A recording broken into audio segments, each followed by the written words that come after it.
There we go. Okay, let's play some Dwarf Fortress. I don't remember what happened to the other fort I was streaming, but I don't got it anymore. I had lost, let me turn on capture. I had lost interest in that fort for some reason. That happens when I don't play it for a while. So we have a new world. We're going to play in Zetsuman. And let's see if the game crashes on Embark again. I already found a suitable Embark location. Let's see if I can find it again.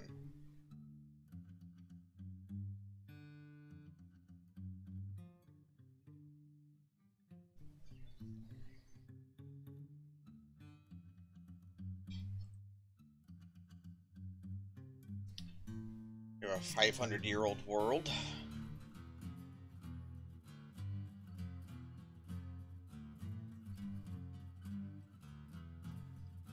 This is going to make it harder to find.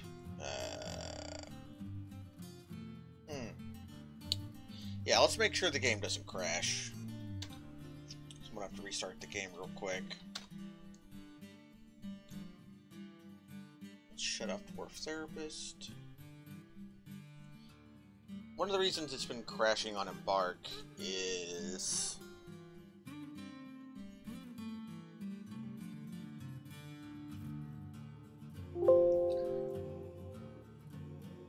the graphics.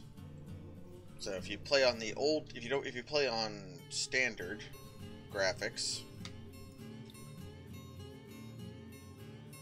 it doesn't crash on Embark as much.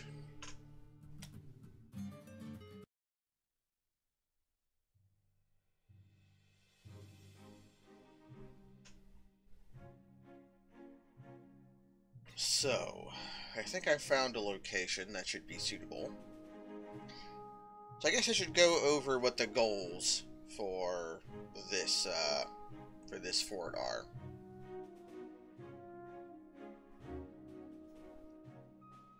Last time I had a goal of making a successful unicorn farm, and I did.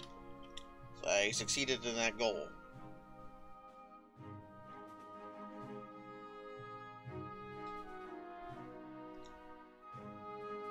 Now I want to try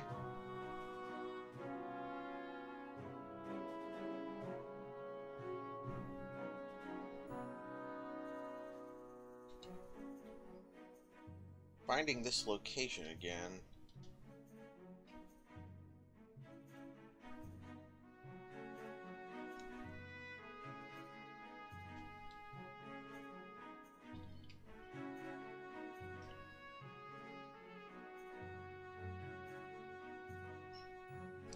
Where on earth is this spot?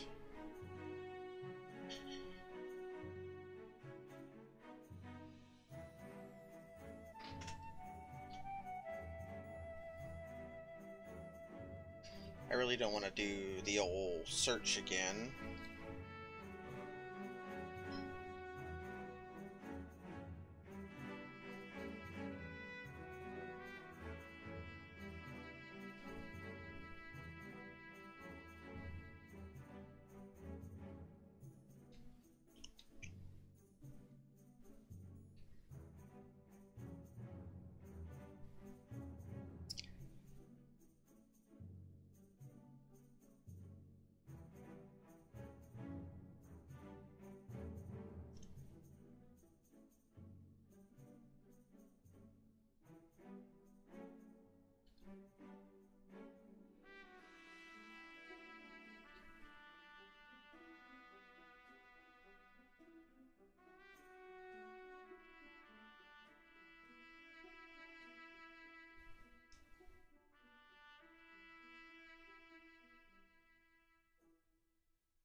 I guess I'm gonna have to search again. This sucks.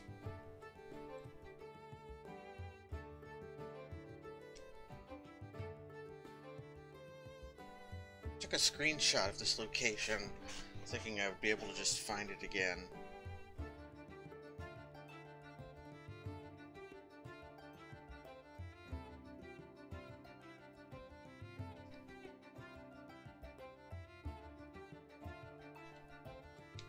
Apparently it's supposed to be here.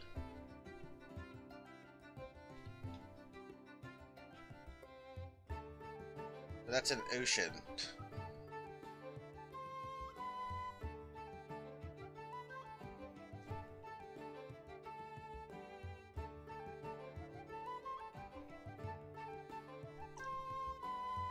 Well, let's just take a look at the map then, see what we have at our availableness.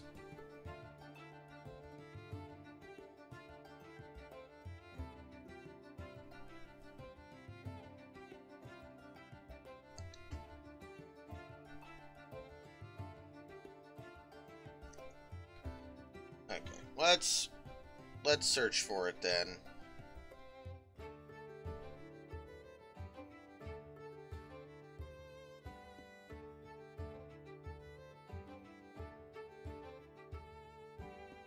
Let's turn off that. Let's turn on the embark assistant and do its search instead.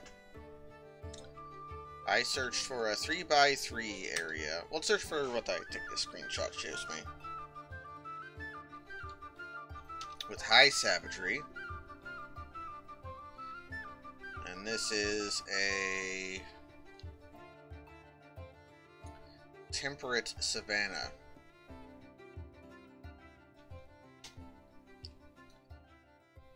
And it's got one necro tower, which is what I wanted. An elf. It's got humans. It's got goblin, and it's got skulking. Hopefully this won't take too long to find. Hello, Nick Thimeron. No swamp today. We're doing a temperate savanna. I found a good spot, but the screenshot I took of it did not help me at all. Temperate swamp is a thing. I grew up in a temperate swamp. Man, I hope this doesn't take forever.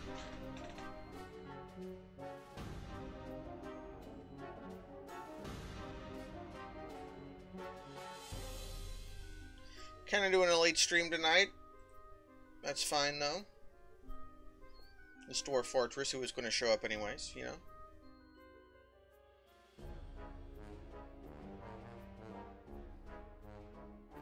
Just gotta wait for these to search out. Yeah, thank you for the subscription, Nick Thimeron. I get a thank you from you. Apparently I got an emote from that. I can get an emote from you subscribing to me. When you get an emote for subscribing to me. So it's like we traded emotes.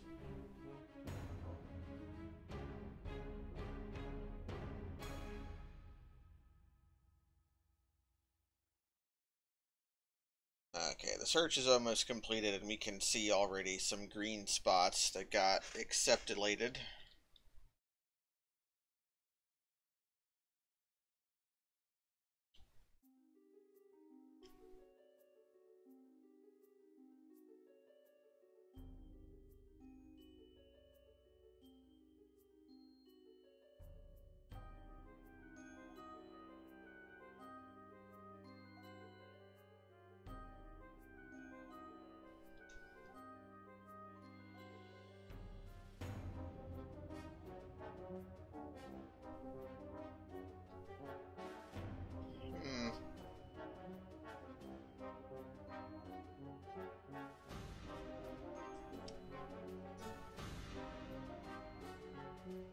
Where is this spot that I got?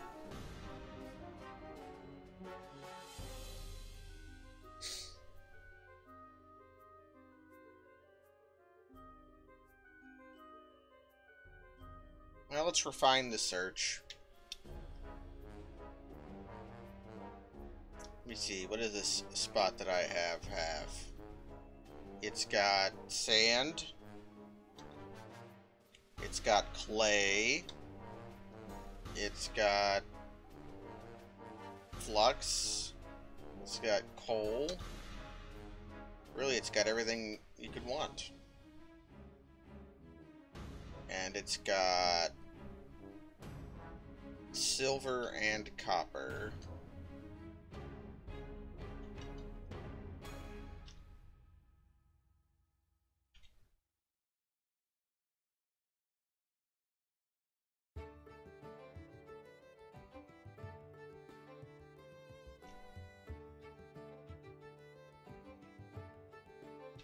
Okay. This is in fact the spot that I had found.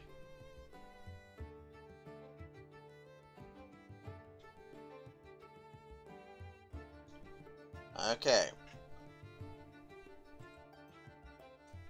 We got the symmetric fields. This is where I wanted to go. So let's embark. And here's something I hardly ever do. We are going to prepare for the journey carefully. We, instead of using a loadout, we're going to pick our own shit. And it starts you out with some stuff, including a stepladder for some reason, and a wheelbarrow, and some crutches, and some splints. And some... I think that's a quiver, yeah. We definitely need a battle axe. I want 3 pickaxes.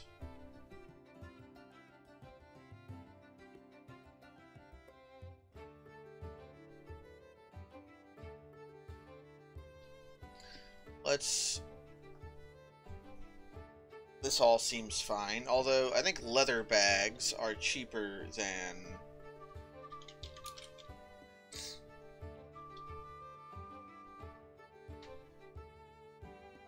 Yeah, leather bags are cheaper than pigtail bags.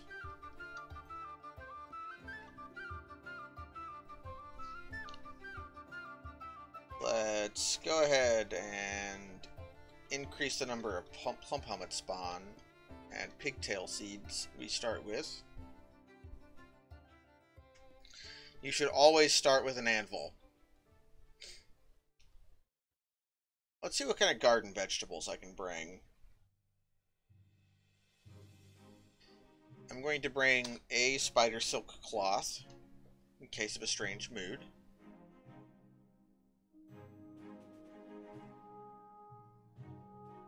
Let's see. You should have garden vegetables on here. It's up here.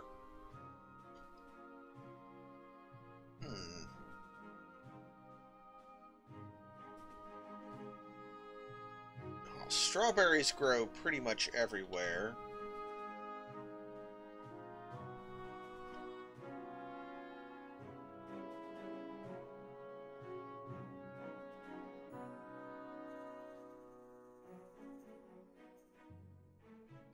I don't know if these will grow here either. Let's go ahead and get some various berries. Don't think blueberries will grow. Yeah. Let's turn down the number of plump helmets we start with. And turn up how many blackberries and strawberries we start with, so we can start farming them from the seeds we eat. Okay. Let's definitely... Here's an issue. I don't know which of these dogs is male and which of them is female. Well, you is above Ram, so I'm going to bet this is male and the other one's female. So we've got 2 dogs. So we got 3 dogs. I'm going to want the same thing for cat. Pair of cats.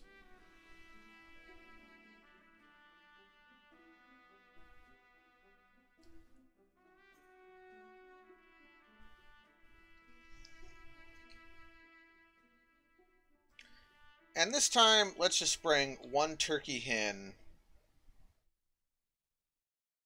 and one turkey gobbler.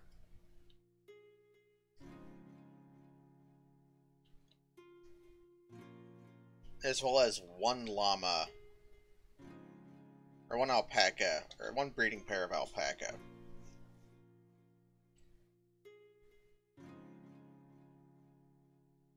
So, what else would I need?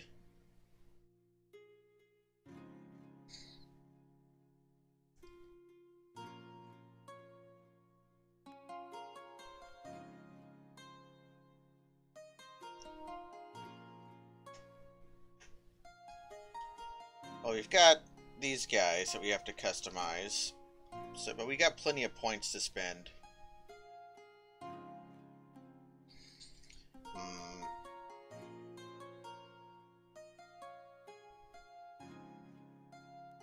What are some stuff we want? We could, yeah, we definitely want some dwarven beer.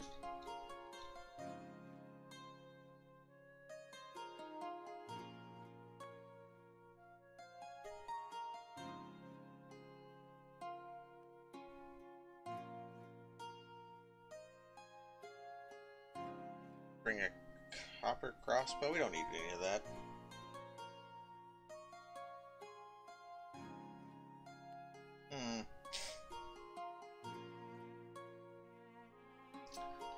Okay, actually I think...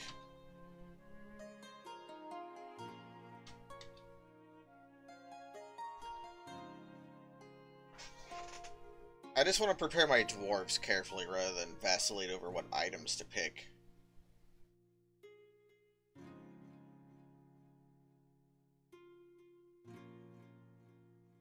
So we'll pick one of the loadouts that I use and then alter the dwarves, because I've been unsatisfied with the dwarves in one of these loadouts recently.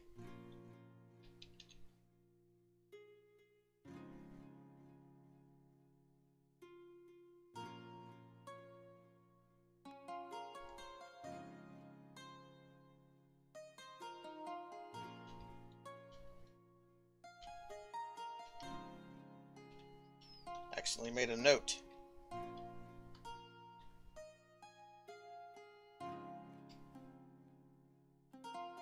Alright.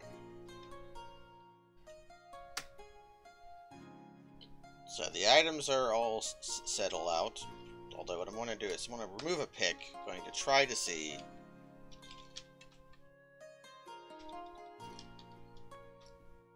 Okay, our culture knows how to make high boots. So, this person is a miner and a leader.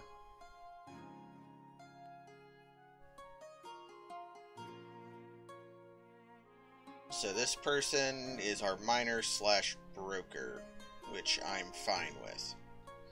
This person is a weaponsmith in our miner, which I don't think I care about.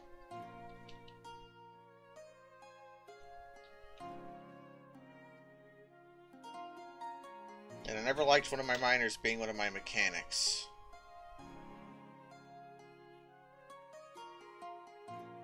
So we'll make this guy our miner and our doctor.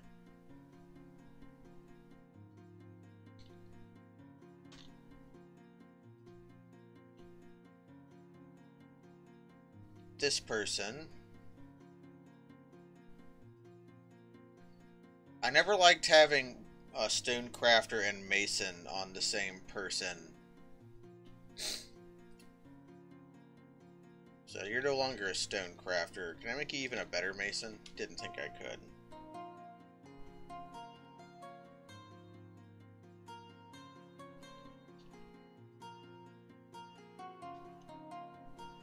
Let's make you... You're basically only ever going to be a mason.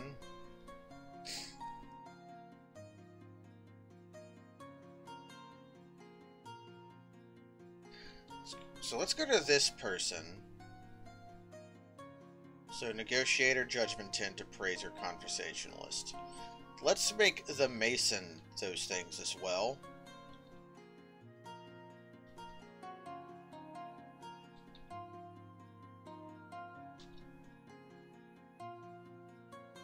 So, negotiator, judgment and appraiser, conversationalist.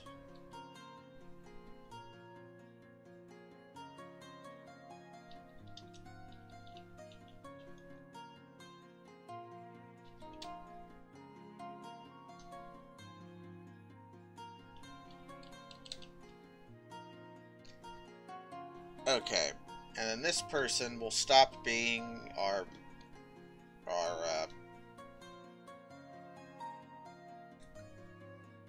stop doing this,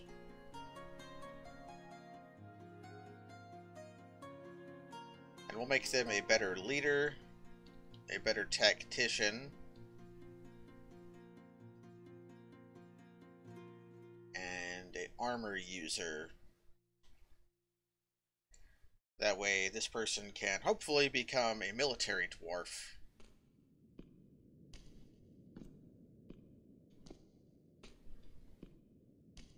And our mason, no longer a stonecrafter, but set to become our broker, which should be fine. Our next peasant, for some reason, is a gem cutter and gem setter, and a woodcrafter. I just want them to be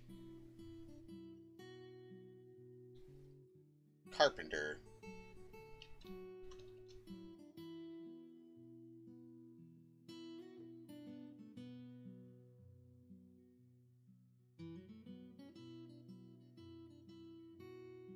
I guess I can also have them be an adequate bone carver. I guess I'll go down to competent carpenter and competent bone carver. Why not?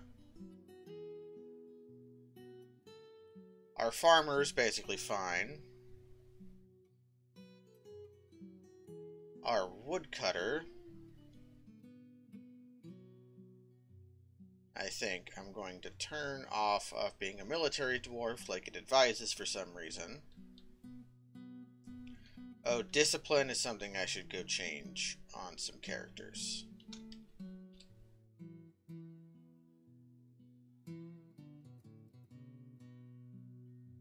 But I want this person to be a mechanic.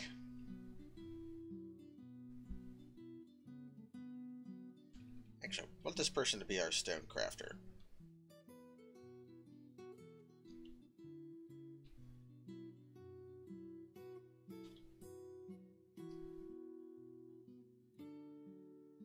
So you're a stonecrafter.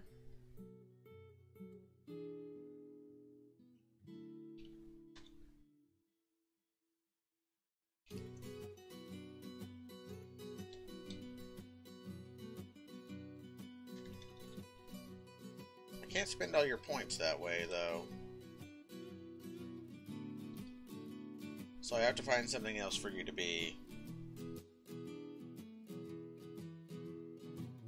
How about furnace operator?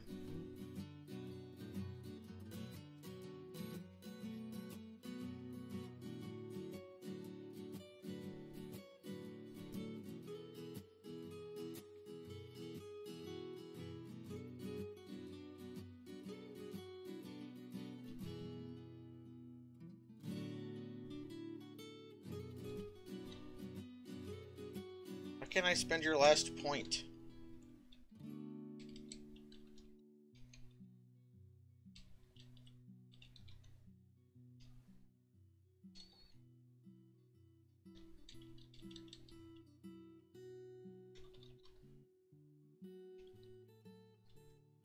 Yeah, why can't I spend your last point?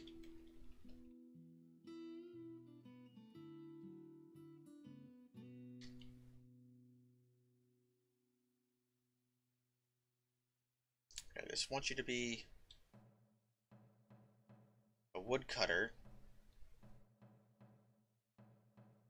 and a stonecrafter.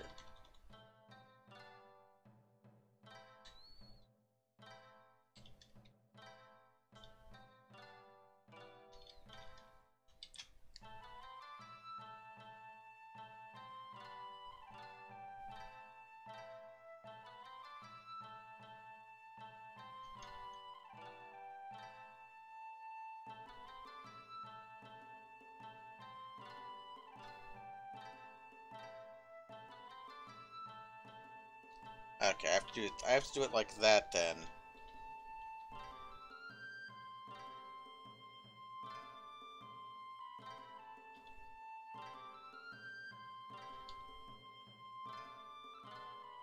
Okay.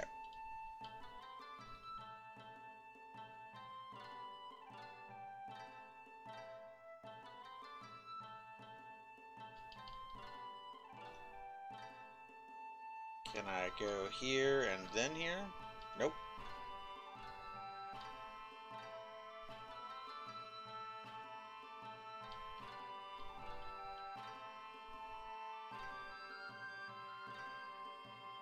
Sure, why not be engraver and also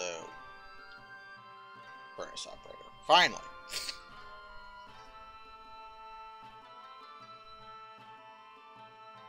And our last person was somebody I turned from a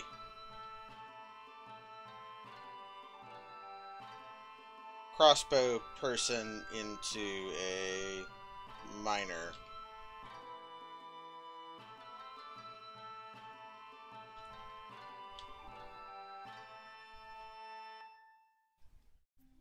Let's go ahead and see if I can make this person have some discipline.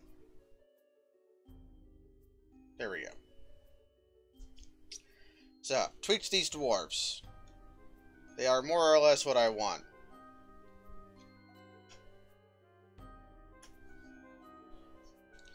So let's save this loadout, overwrite it, and let's finally embark.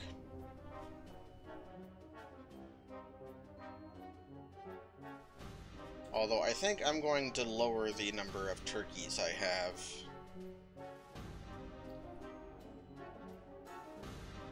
And trade those for... God, I don't know. You can never go wrong by having more booze.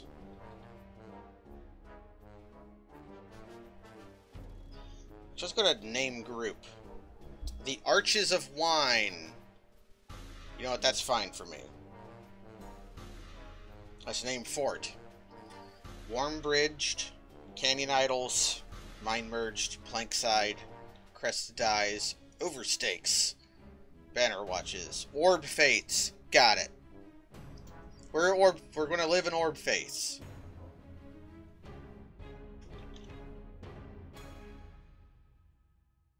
Okay. Are we all ready to live in Orb Fates? You have arrived. After a journey from the mountain homes into the forbidding wilderness beyond, your harsh trek has finally ended. Your party of 7 is to make an outpost for the glory of all of Thultig Kodor. There are almost no supplies left, but with a stout labor comes sustenance, whether by bolt, by plow, or by hook. Provide for your dwarves. You are expecting a supply caravan just before winter entombs you, but it is spring now. Enough time to delve secure lodgings ere the cougars get hungry. A new chapter in Dwarven history begins. Here at this place. Vab Kishul, Orb Faiths. Strike the earth. And the first thing I'm going to do is... hit the U button. We got alligators, apparently. And giant sponges. I can already see some marble or chalk. Let's zoom out and take a look at our map. We have a kind of valley with a river running through it.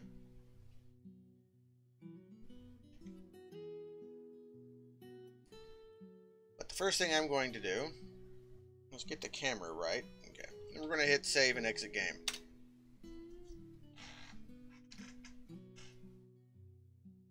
Because I want to make the graphics correct again. Because you notice how the graphics looks weird. It's because I've got text will be text, a plugin turned off, because that has been crashing the game for me when I start a new fort.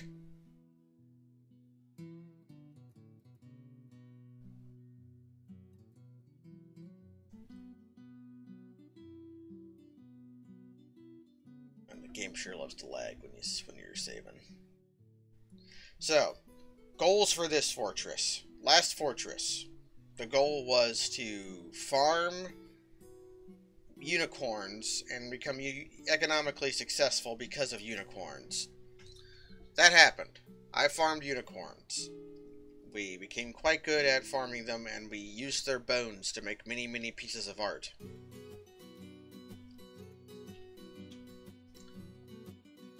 Now, I think my goal is going to be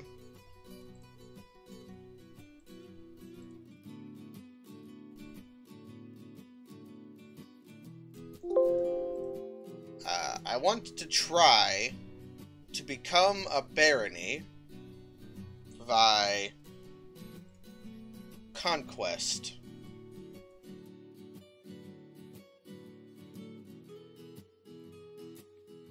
And then after we become a barony through conquest, I want to become the mountain home and have the king move to our fortress. That's my goal. This is a long-term goal, though.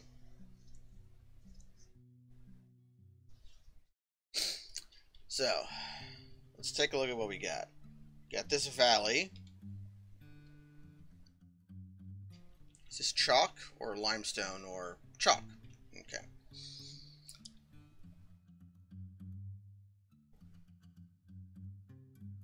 So.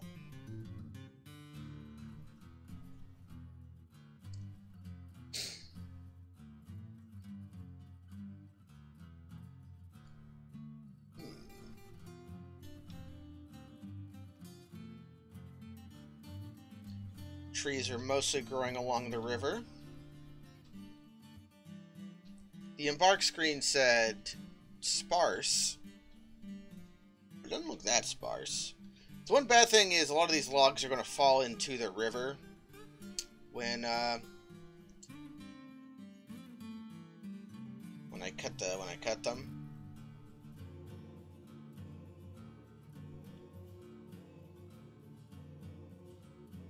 I can't tell from which direction the water is flowing either. At least not yet. I'm going to go to my mining dwarves, turn off item hauling for them, turn on architecture for everybody. And I think I forgot to make a mechanic again. Oh, you can be a mechanic.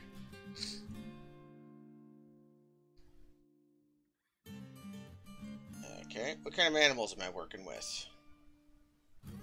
Got a camel and a yak. We're gonna slaughter those pretty soon. But let's just start digging down. Here's a good spot.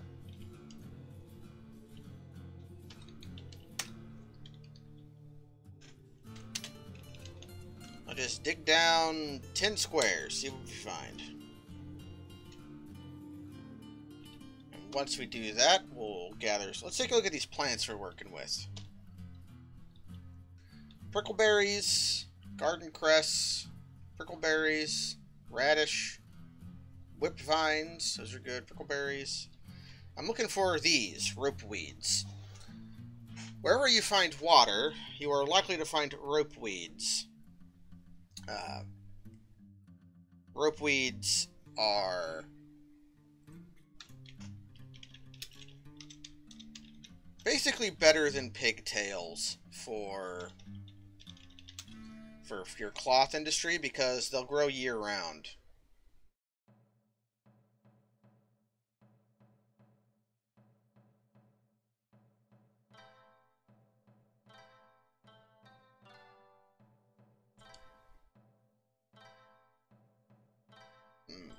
The alligators in the water could be dangerous. And here we have a creature that used to be much, much more dangerous. We have a giant sponge. I unpaused for a second because I want to see. Yep, okay. Over here is where the river spawns. So if I want to dam the river, I dam it over here.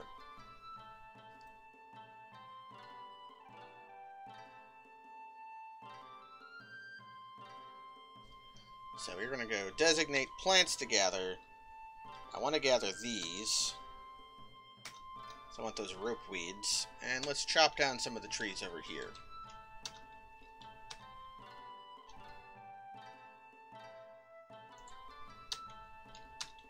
There we go. And it's raining. I had hoped that being a savanna, this would... Oh, damn stone located.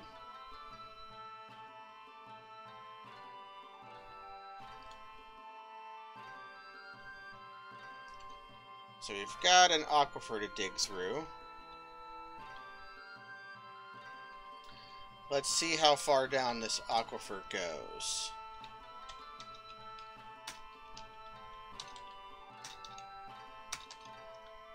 Hopefully this is not a heavy aquifer, but a light aquifer.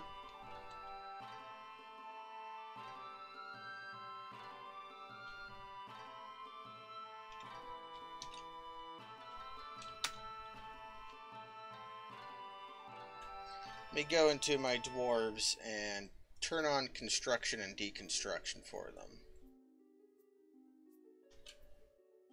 These light aquifers are much easier to deal with. You just got to build some walls. And we have plenty of wood to build walls out of. Start with the corners first.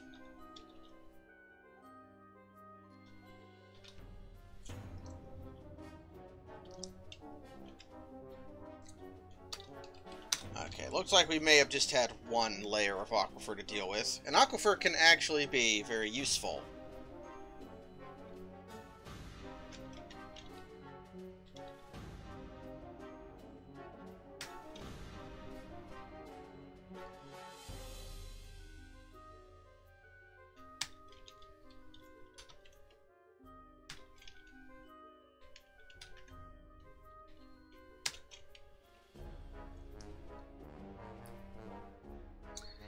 So we wall this off. That should prevent the aquifer from causing us any problems, at least until we hit a new one. We struck some metal.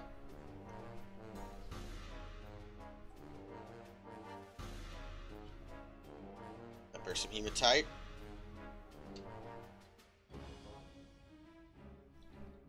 What kind of stone is this? Mudstone. Mudstone, despite what you think, is not a layer that an aquifer can appear on.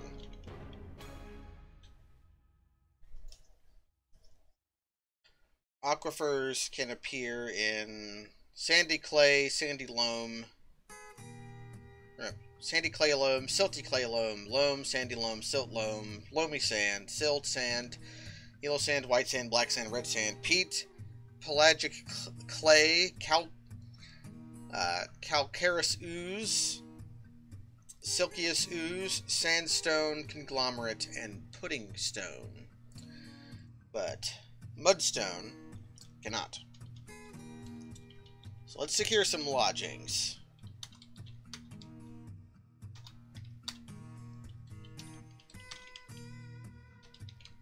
We'll make our base of operations here.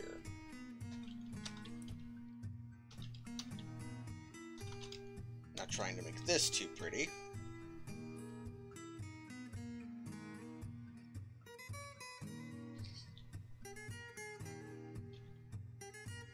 It'll just be a place for my dwarves to stay out of the rain.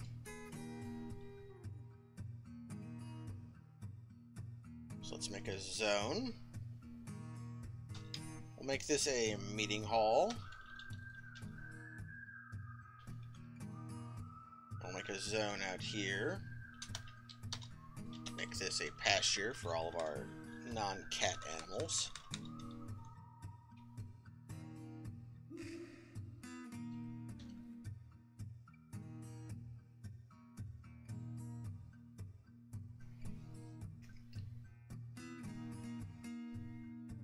Everybody's a dig-a-ligging away.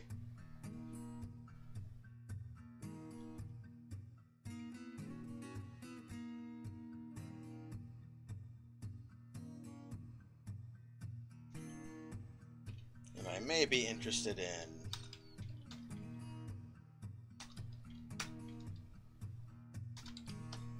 I could put my farm up here. Now I'll just put my farm down here. Alright. We're going to make a pile. We're going to make this a food pile. We're going to put it here. But this food pile is also going to accept animals, furniture, ammo, bar block, finished goods, leather cloth, trap components, armor, and sheet.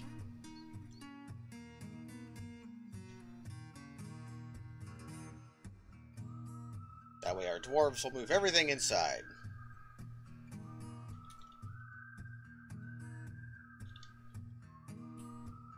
We'll put a refuse pile here. Let's hit the O button for orders.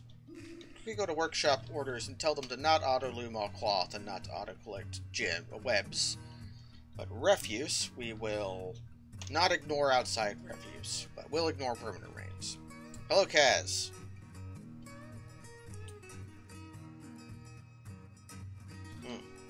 That's damp because of the river. That's fine. We started a new fortress. How was your stream? Okay, all of our dwarves are a diggaligan.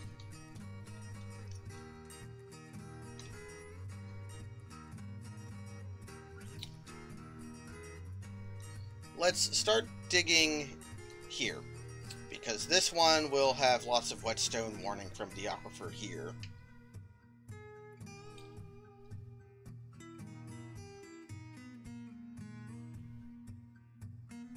Now, time spinner was good. Yeah, that's nice. Let me start thinking. I can try to make the designs for my fortress novel. So let's do that.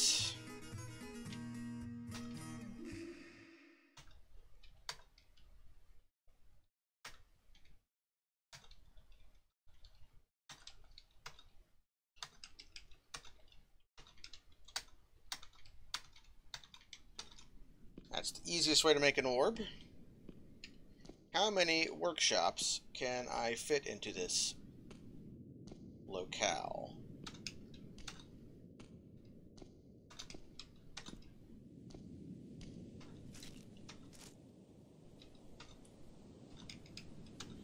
By making it an orb, I give up workshop access. I give up... I go from 8 workshops and stairs to 5 workshops and stairs? Ugh. That's not very efficient at all. So how about instead of having these little discrete workshop areas...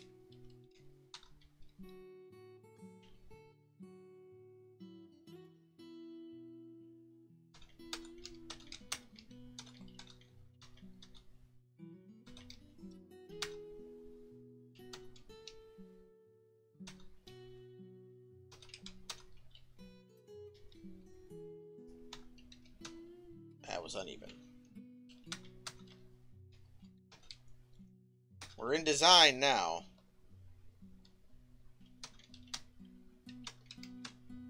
That was also...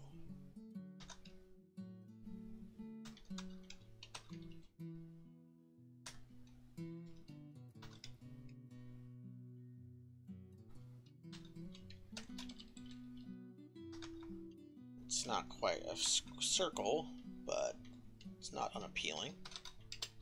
How many workshops can I fit into a room shaped like this? Hello, Automatic.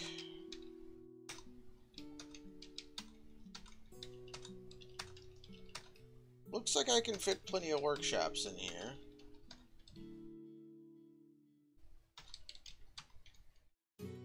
Ah, but a problem arises. It is not symmetrical. Oh, it's because I did that. I'm a dummy.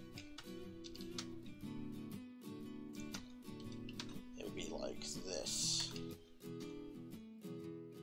Which really means...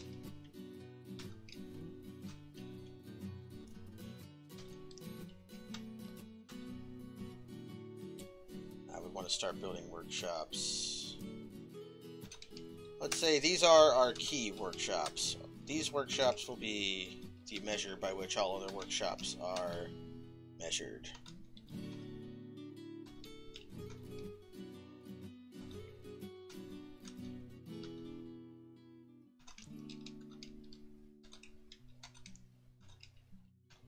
What's our workshop capacity in this kind of workshop room?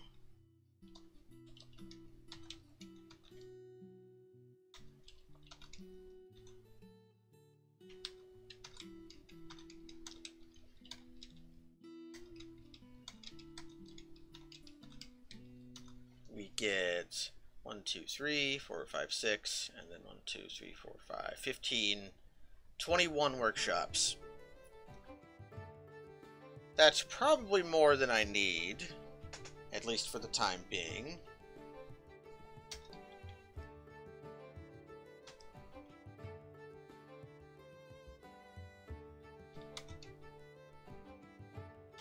But it's just kind of like a shape. Okay, the next 20 minutes or so might just be me making shapes and then erasing them. So if you're not into shapes, I can try to explain myself as I go. So this level is going to be where I put my workshops at, which means this level is going to be where I put my storage facility at. And my normal design for workshops, which I've been using forever and is highly efficient, is to have one central staircase surrounded by groups of rooms shaped like this, where you have the normal 11 by 11, but then you extend out by 2 to a 13 by 13.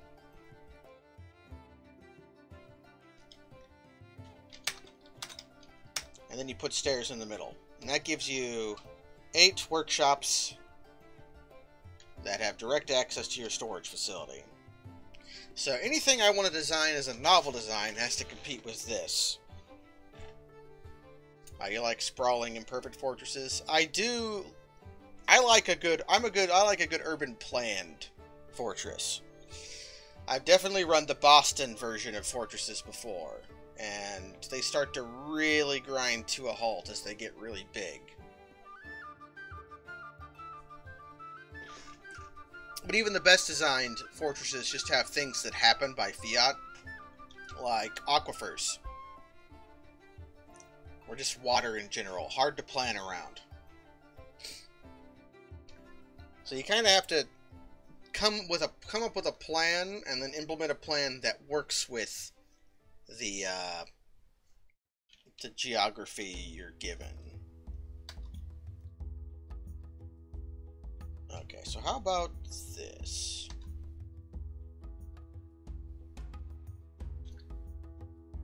What if I make like a clover shape?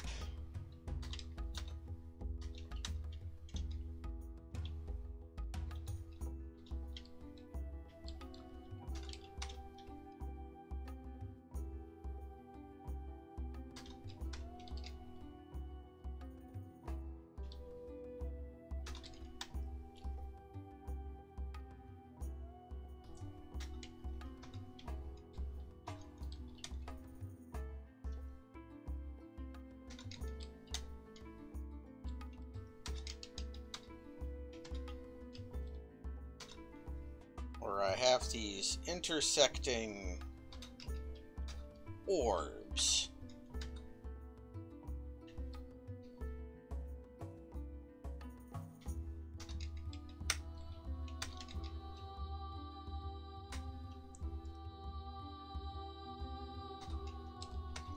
Anytime you use a round shape, you kind of lose a bit of efficiency. But you gain something in the appeal.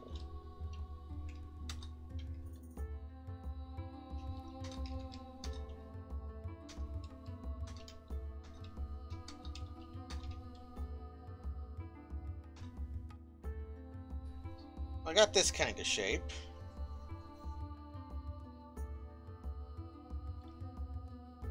And then here, you can sort of do that.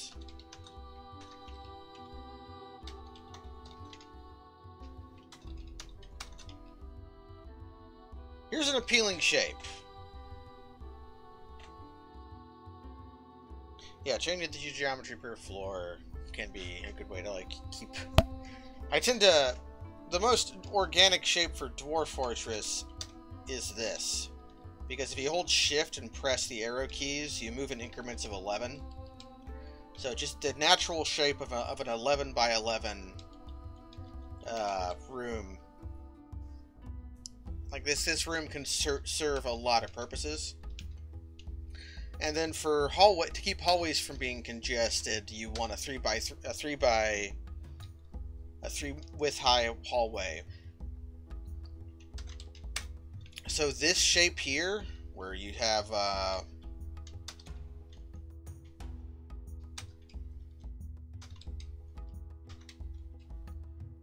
like, this is the most natural way to plan rooms.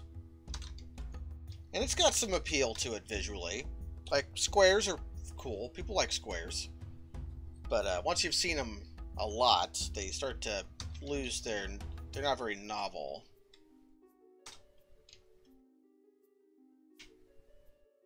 Yeah, it kind of looks like a European... Like Switzerland. Yeah, like a Swiss flag.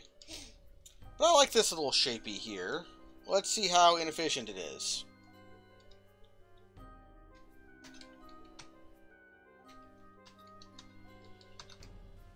Honestly, this could be worse. Basically, you got the same problem as last time, where I can only put 5 workshops to a orb. How extendable is this?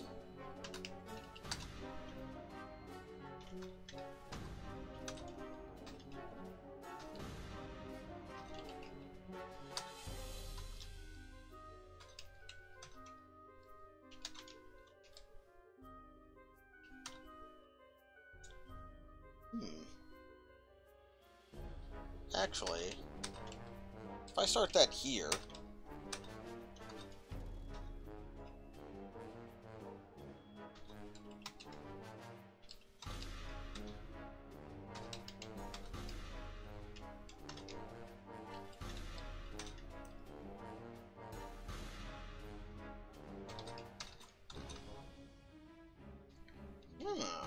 That's not bad at all. Yeah! Kinda into that.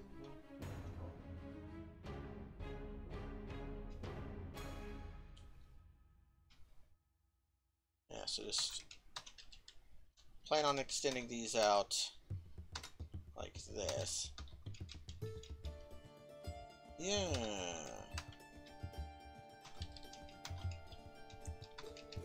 How does it look if I don't do the inside corner?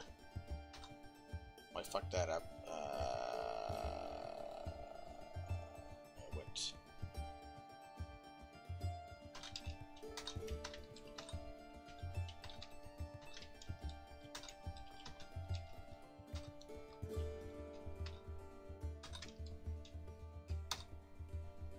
I keep goofing it.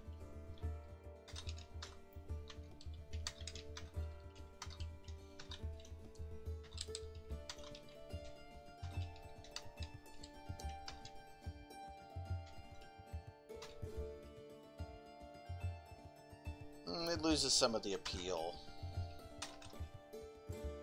Yeah, those dots add appeal. Those dots right there, that's appeal right there.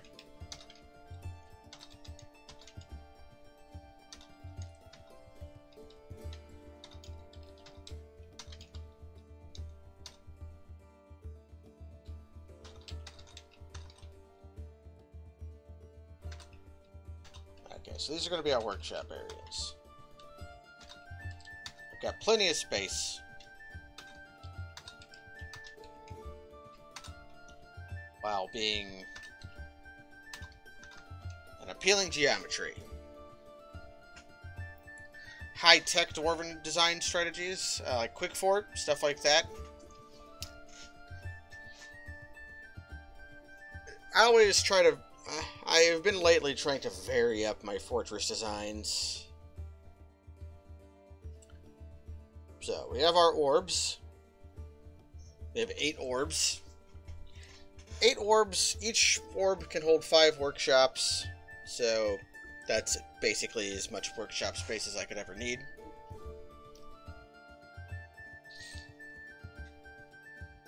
And it means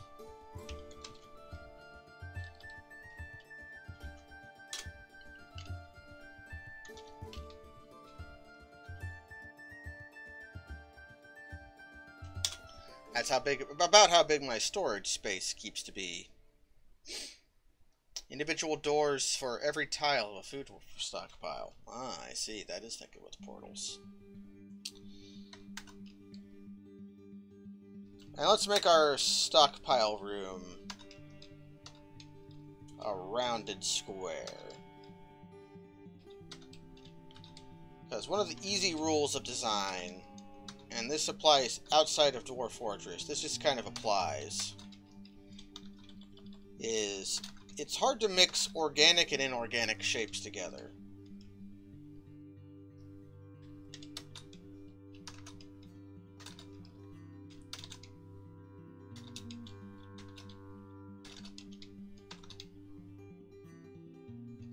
So if you've decided on an inorganic shape, it's easiest if the rest of your shapes are also inorganic. If you decide on organic shapes, it's best to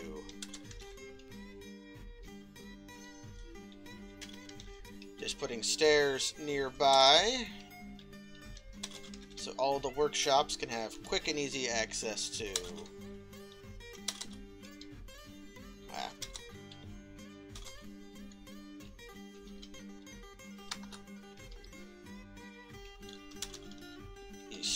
storage hut.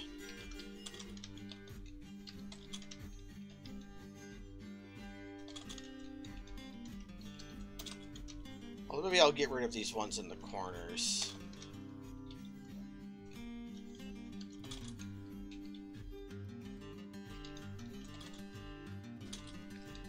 Because they're only they're one tile away from the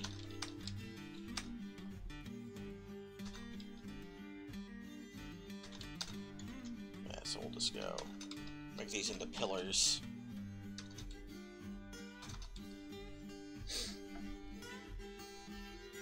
Romanesco. You can do it. It just takes a little bit of creativity on your part.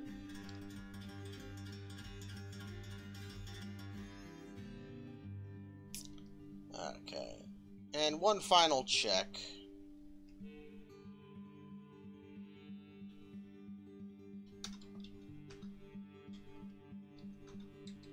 Okay, so I do want to put them there. But I can make these look a little better by rounding the corners off. I don't lose any efficiency by doing this. I just make it a little bit less jagged. And I get to have my miners dig a modicum less.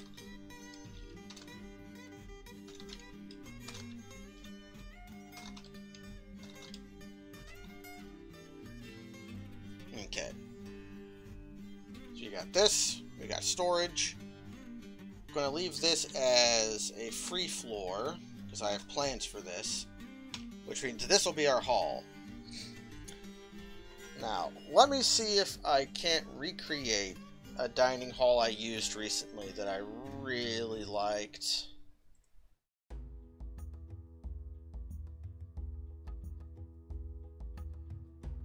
Even if I can find the screenshot I posted of it, it'll be a pain in the ass to recreate.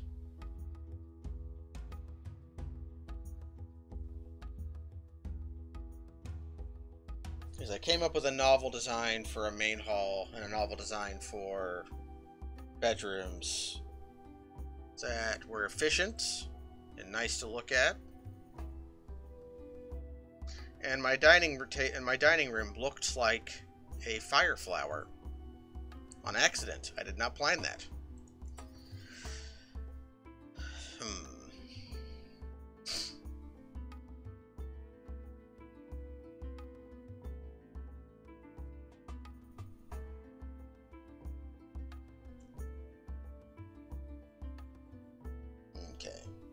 let's see if I can do this. First thing I did was I do what I usually do, which was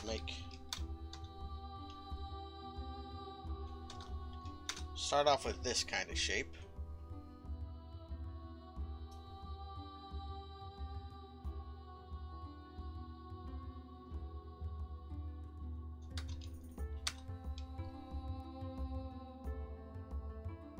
Except I dug this out.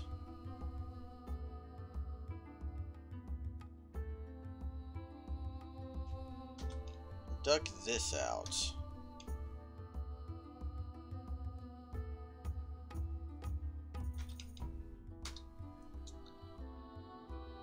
So I have this dug out, and then this dug out. I can just get like the skeleton of this room designed out. I'll just wing it from there.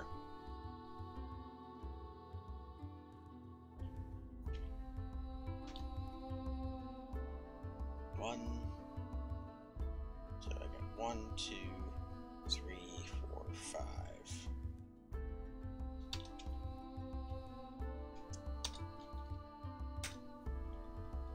That was 6, wasn't it?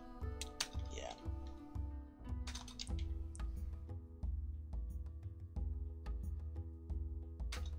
Let's just, if I do this, I can get a better idea of what the contours of the room will be.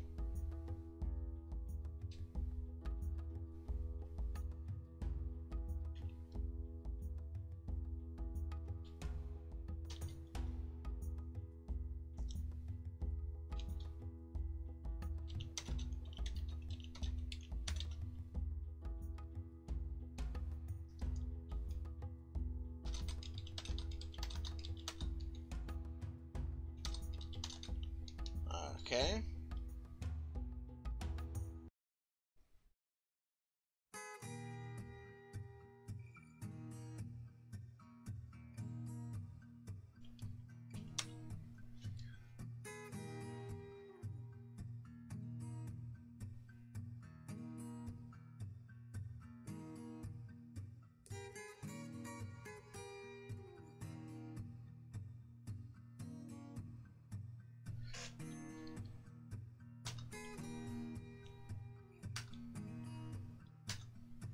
Something like this.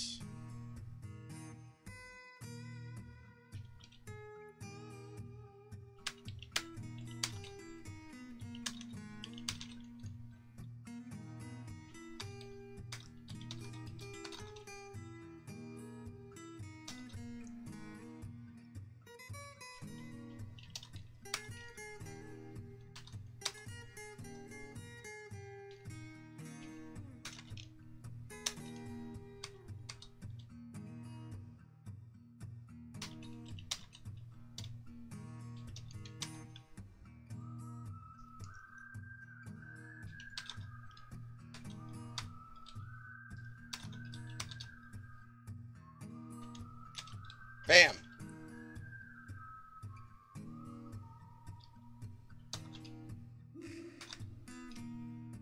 This was roughly the shape.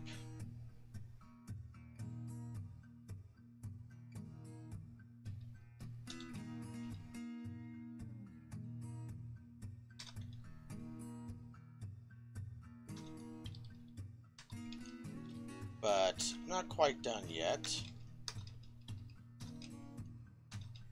For when I gotta fill this in.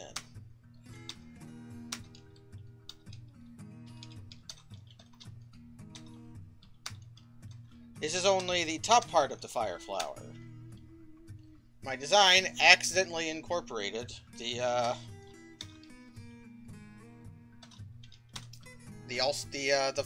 leaf parts of it. It really does look like a fire flower.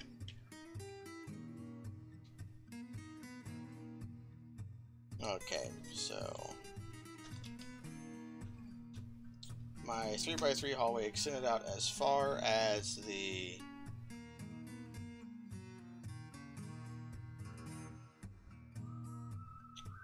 I think I'm gonna need to move this all up.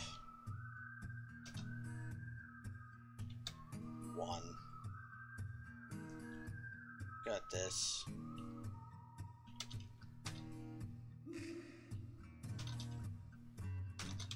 Screw that, I'm just doing this.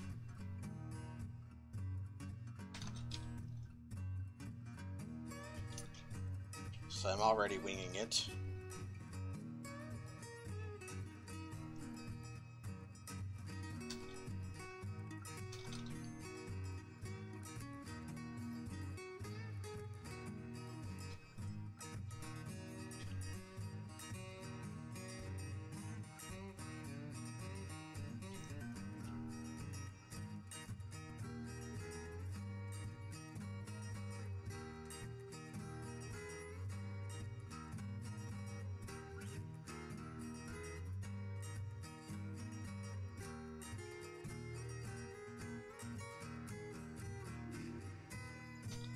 I think it was 7.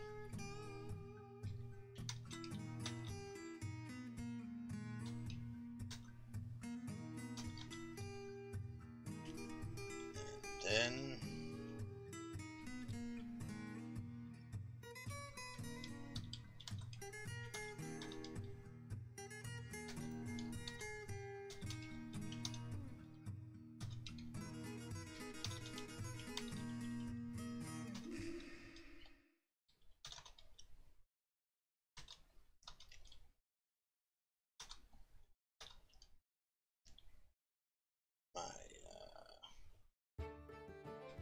yeah.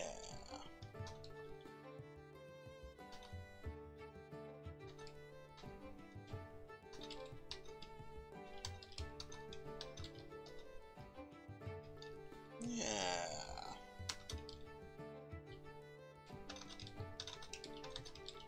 And here we can see my design just kind of starts to fill in its own shape.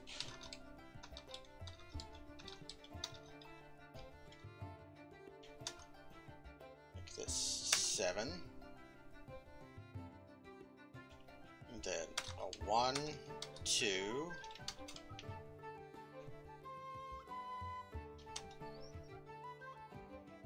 1, 2, 3, 4, 5, 6, 7.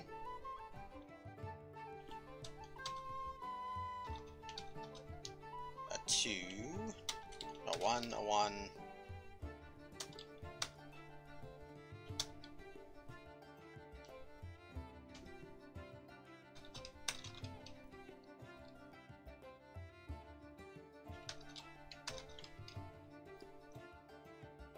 And there we go. Now you can see how it looks like a fire flower, can't you? I did not plan this when I made this. I was just looking for shapes. I was in shape mode.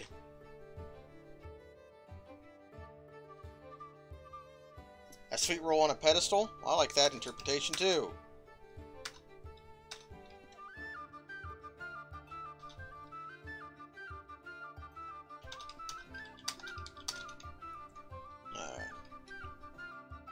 So this is the only part of the design I'm going to implement from the previous fortress that I played that used it.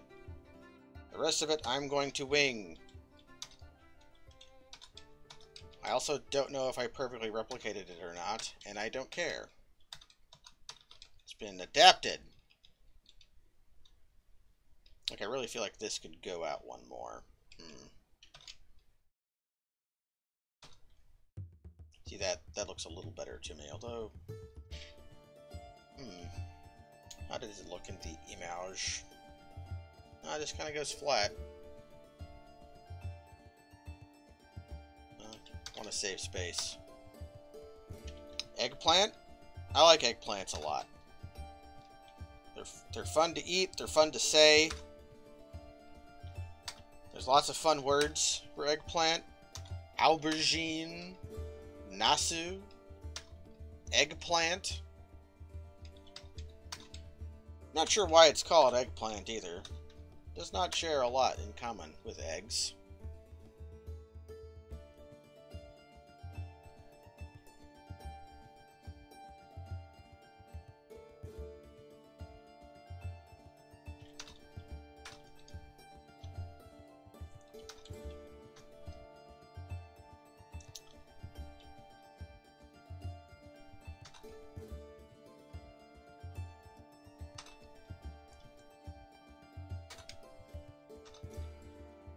Let's see what I can do here.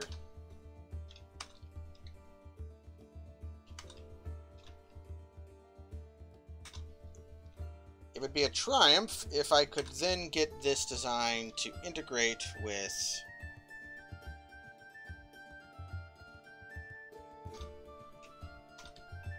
a more efficient layout.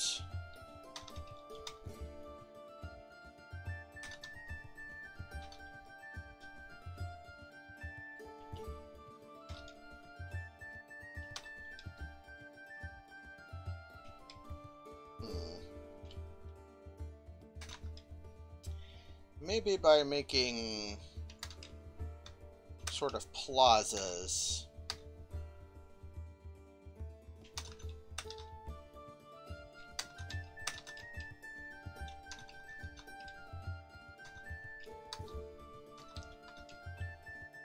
In the intersection. Or maybe turn this into like a statue garden or something.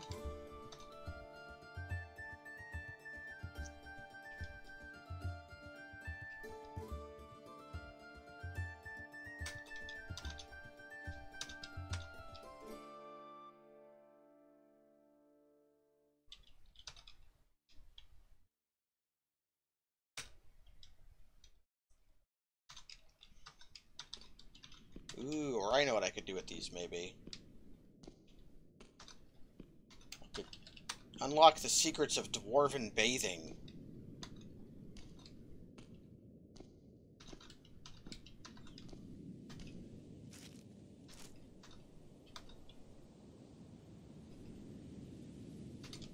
Should cut these off.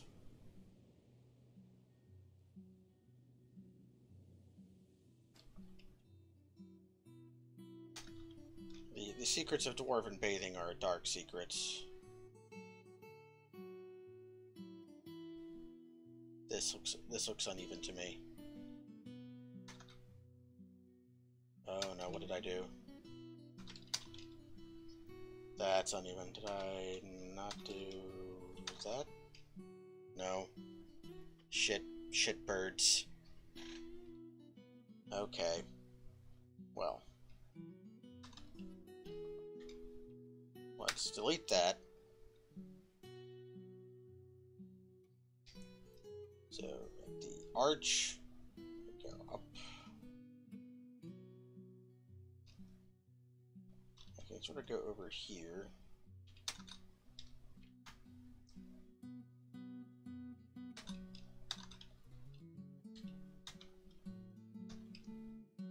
That's right. Okay.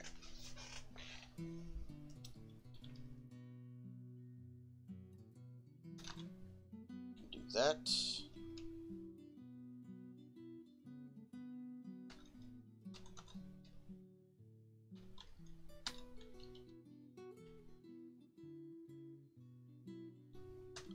The funny thing is, I'm not actually going to be digging these corridors for some time.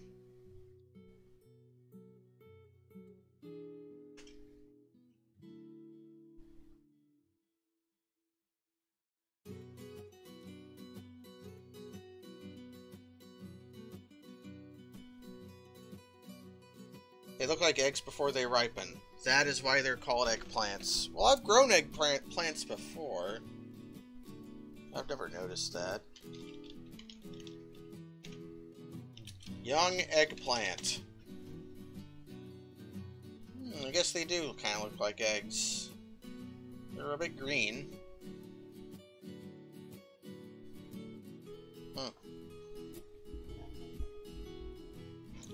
I don't know. Anyways, back to this nonsense.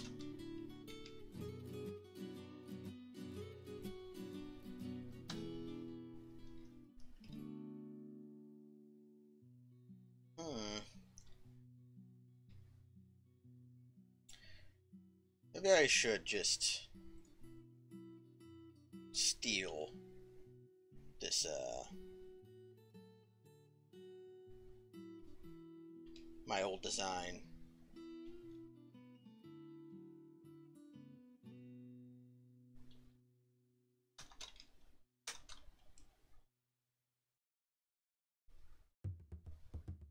This is starting to look pretty gnarly. Mixing these organic and inorganic shapes together. So, if I'm doing that...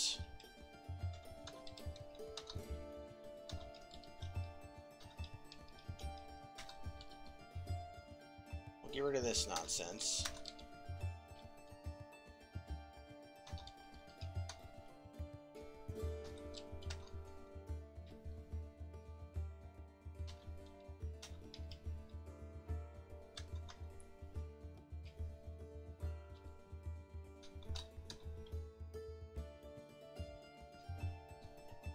Okay. So here's the dining hall. Here's Temple Hospital. That's what I've just designated these spots as. And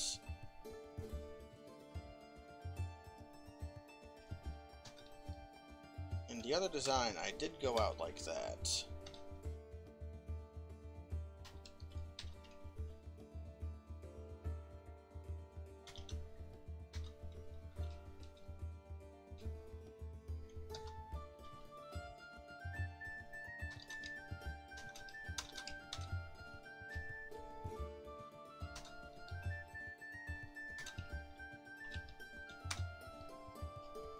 Did contour here.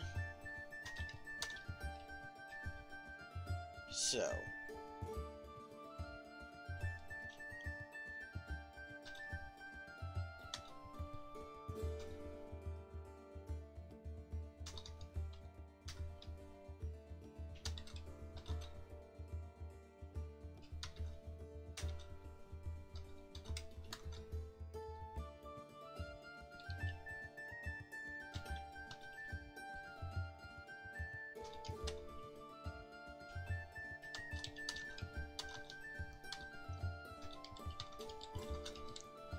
just kind of taking like an axe to this.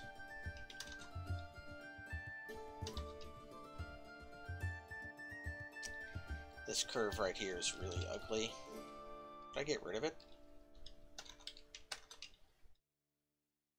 Yeah, but then that looks kind of ugly. I'm just shifting the curve.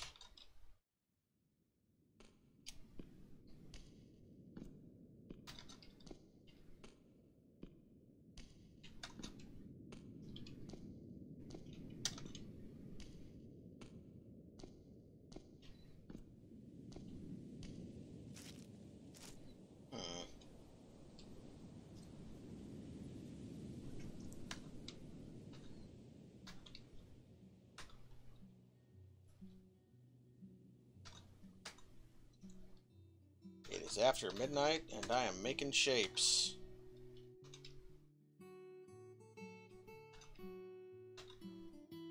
And I'm trying to eliminate right angles from my life.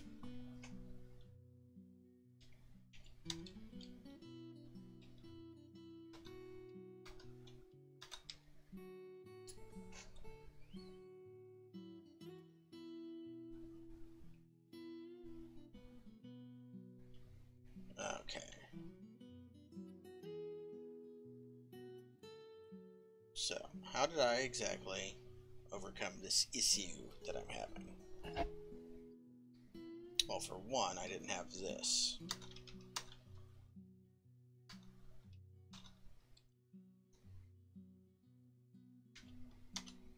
And I had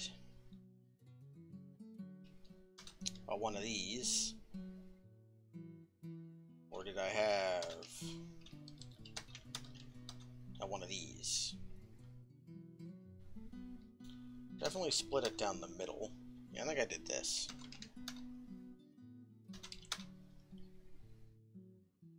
And then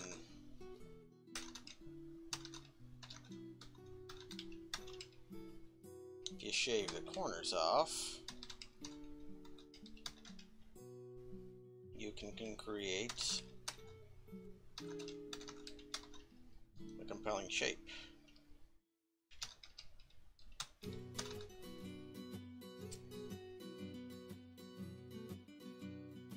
Although I did this the wrong way. I mean, it had to have been one of these. That's my classic split down the middle trick.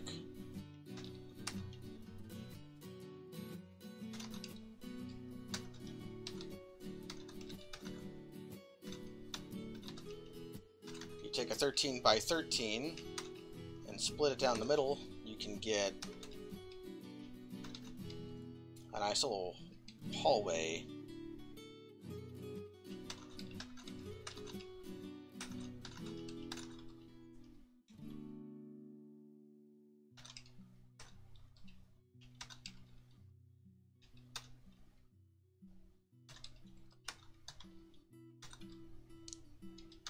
Get these kidney shapes,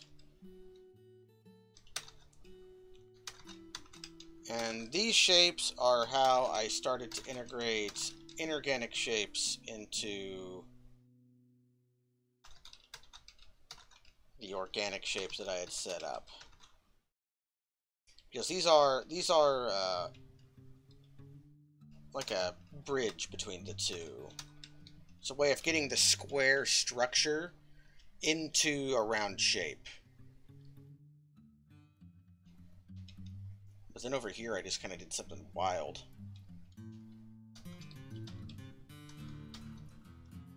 But for now, what I'm going to do is we're going to figure out these spots just later.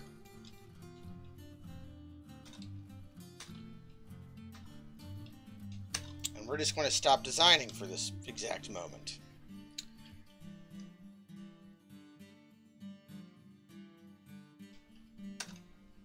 We're going to stop digging, and I will solve this problem later. Right angles are for squares. That's very true. Else you're a fool of a rhombus.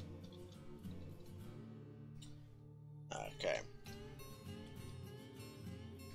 So my diggers are going to be busy for a while.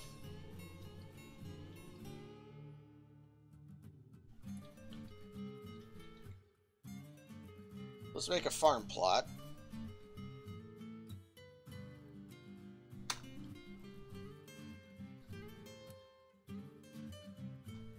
Make 2 farm plots. Okay, everybody's going to be busy now. And I swear to God, if I run into an aquifer down here, I'm just going to drain aquifers with DF hack.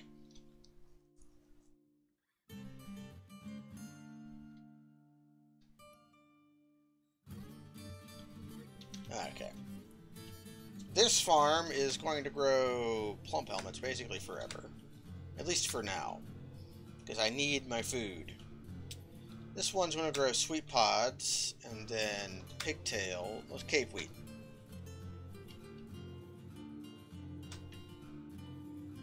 And then some dimple cups. Because since I have rope weeds at my availability, I'm going to prefer using rope weeds over... Oh, look at that! The giant sponge is scared. A huge immobile sponge. Its body is red. What kind of fishies am I working with? A perch. Perch aren't very good eating. They're too bony.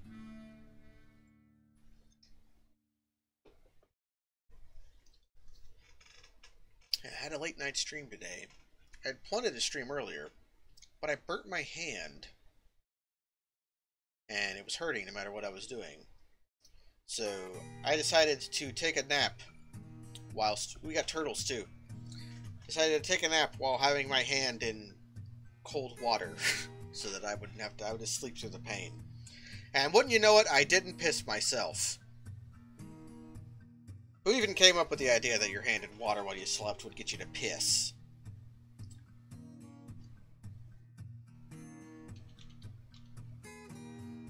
Let's go ahead and destroy the wagon. Start getting some workshops built.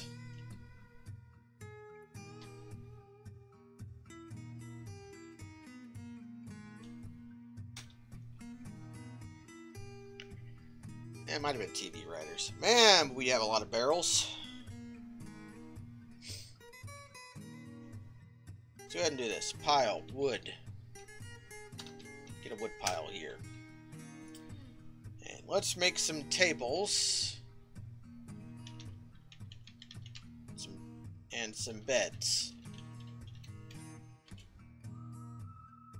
We're going to set up some impromptu dormitories and impromptu dining rooms.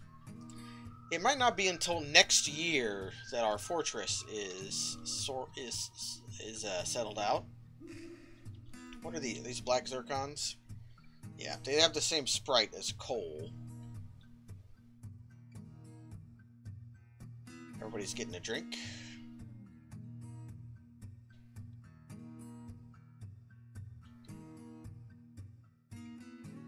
Let's chop down this tree as well.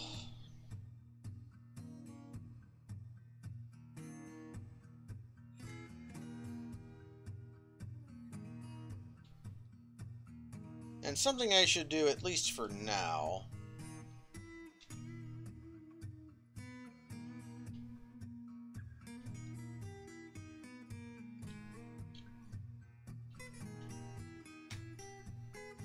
is build a bridge over the river. We can always deconstruct it later, but I do not currently have a way to cross the river.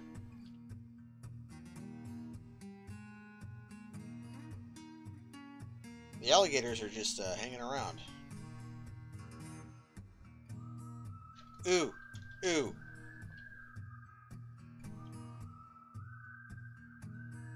T for mechanism.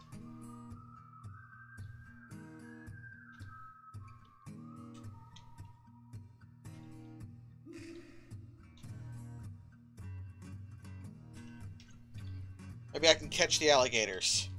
I will never have to worry about eggs if I can catch alligators. Ah, dang it. Not a breeding pair. Well, I'll still catch them if I can.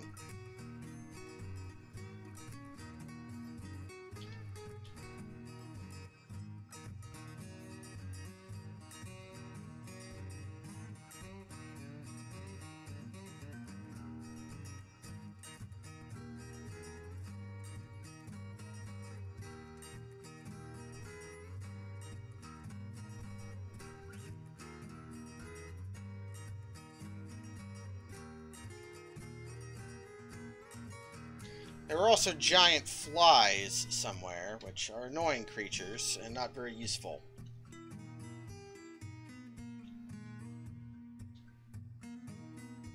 I did set a mechanic, right?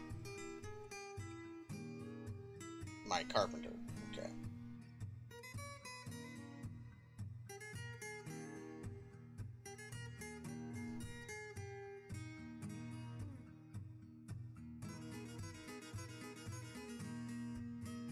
I'll have a designated mechanic dwarf once we get some migrants.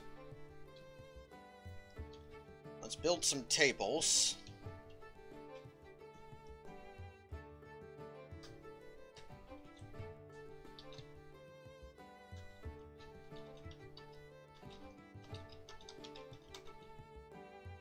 And we'll make this a little dining room. And we'll build some beds too.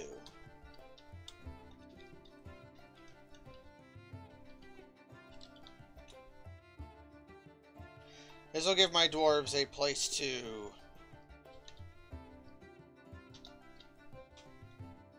eat and drink and sleep. It's not very glamorous, but that's frontier living for you.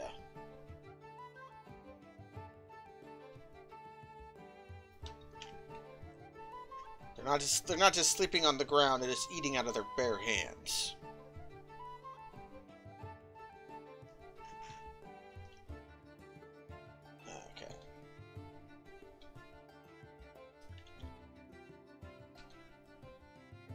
Yep, my dwarves are using the dining room. There's a cat on the table.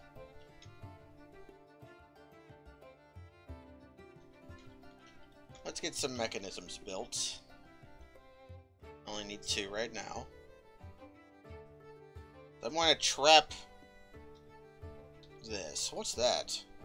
I saw a weird creature. You. Who are you? Brook Lamprey. That is almost a correct assessment, Kaz. Glamour is, in fact, for a fey creature, I say as I cram a purple phallic mushroom into my mouth and gnaw on it raw, as the person next to me eats raw dog meat.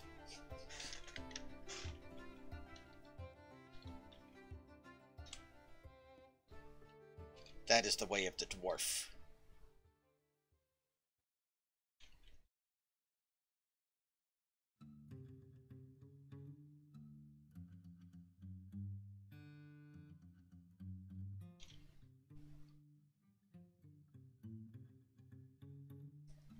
I just build a little wally wall here. Any creatures will be forced to walk over that trap of mine.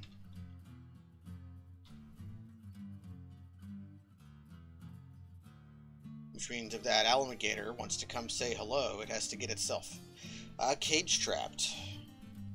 We're on another rainy map, huh? Well, that's sad.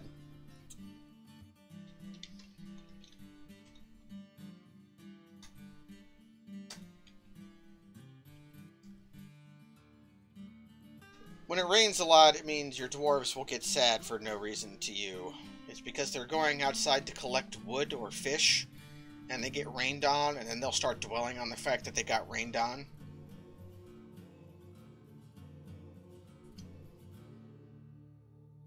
If I could... This game's pretty highly moddable, but I would like to be able to...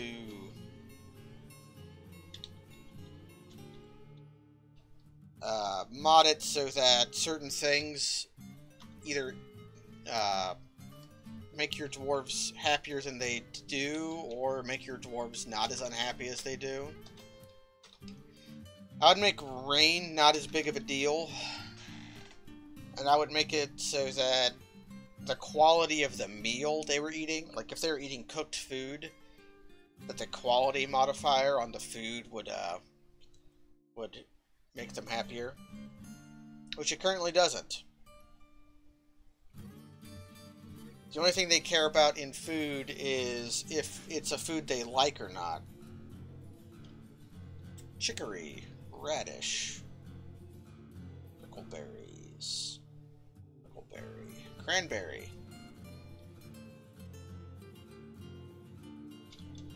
Let's get some prickleberries and cranberries. And whatever the hell these things are. What does unhappiness and unhappiness do to a dwarf? Well, an unhappy dwarf doesn't work very well and has a chance to go mad. And different dwarves have different ways of going mad. Many of them, if a dwarf is very highly stressed, they will begin to react poorly. Sometimes they will go catatonic. Often they will become enraged and start picking fights and destroying objects. And it's very, very bad if a very strong dwarf decides, hey, what if aren't I tired of being a nice person? What if I just go and destroy all the dwarves and humans in my fortress, and they start picking up weapons and destroying each other?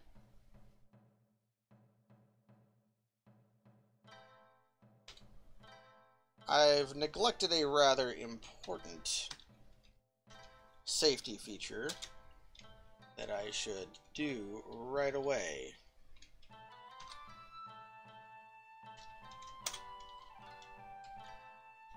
The purple means that I have marked it as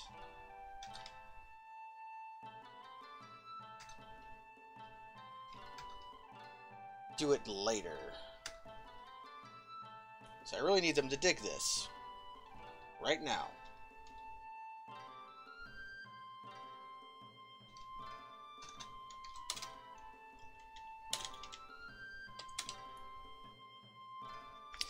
Yeah, it is that drill. It's basically a drill tweak. But yes, dwarves are famously melancholy and angry creatures that live as a whim to their desires.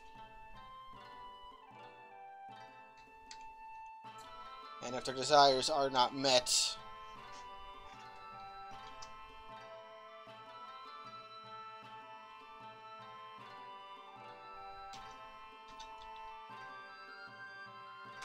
they have a habit of flipping out and killing people.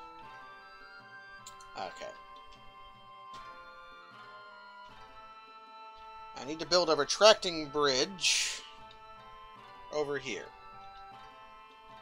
And I want to make it out of stone. This will be our main gate. And now I need 3 more mechanisms.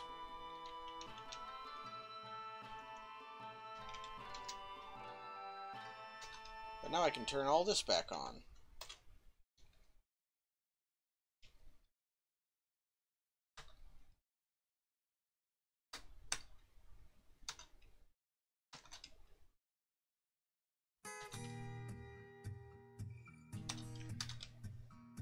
But food is one of the more annoying sources of unhappiness in dwarves, because often they'll be mad that they don't have the food they like to eat.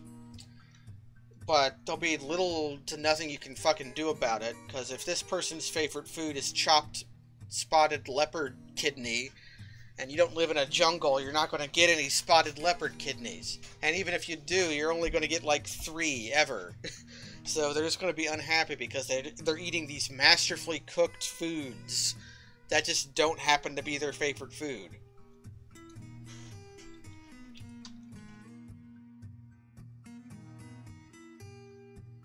Turn off all the cooking on this. Let's see. I did not get any rope weed.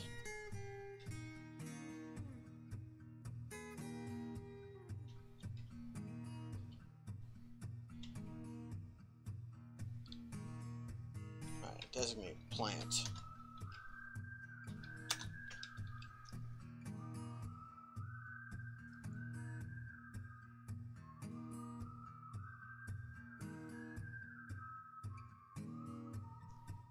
I want rope weeds, because rope weeds are going to be the backbone of my fabric industry. But the best way to make seeds out of rope weeds, at least at first, is to brew them. So I'm going to set rope weeds as the only thing allowed to brew.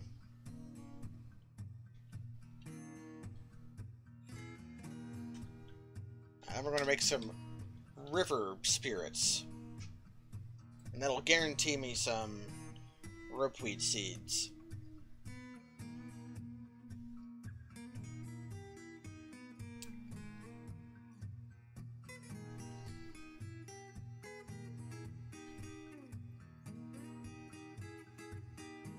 Ah, you don't like cilantro?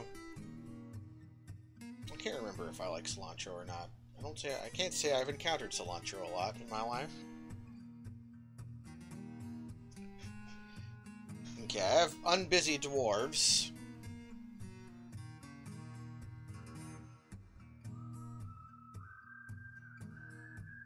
Ah, yeah, the screensaver. That's a famous drill tweet. Did you Bing it? I just googled the thing you posted. Brings me right to it.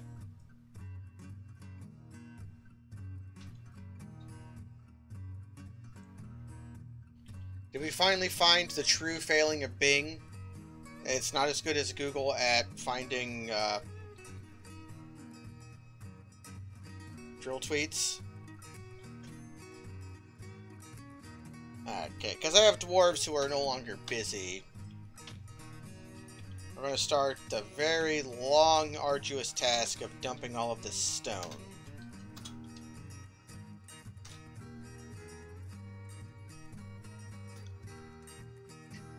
I'm sorry, Kaz, that I had to be the bearer of bad news, that Bing isn't as good at Google at finding drill tweets.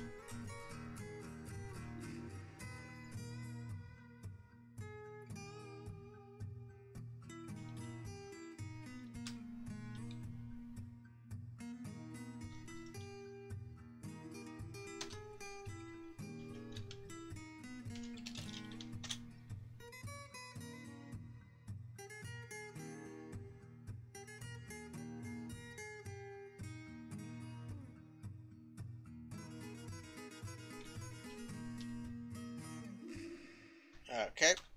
Gonna link that bridge up to a mechanism, and then I can get rid of these. So here's what I did. I want to be able to seal off my fortress at a moment's notice. And to facilitate that, I have built a retractable bridge over the staircase leading down into the earth. But in order for me to be able to build that bridge and still get in and out, I had to dig a downstair and an upstair directly by it. I'm going to remove these stairs afterwards so that I can cover up and seal the entrance. I should also move my non-grazing animals inside.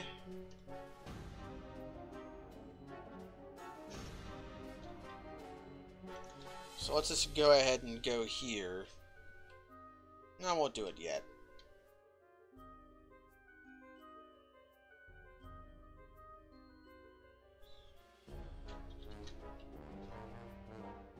Okay, now that that's done, I can turn brewing back on all of my stuff.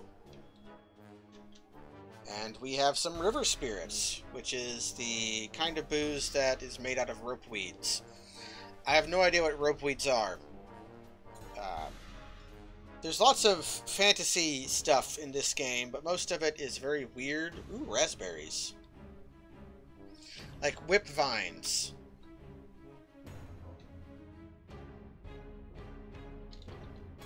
Let's just collect a bunch of these plants.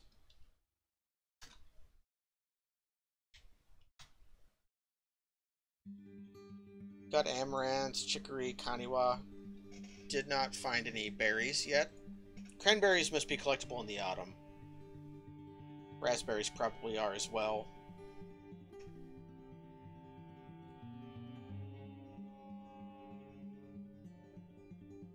What did I tell him to collect just now? Kaniwa. Does anybody in the chat know what Kaniwa is?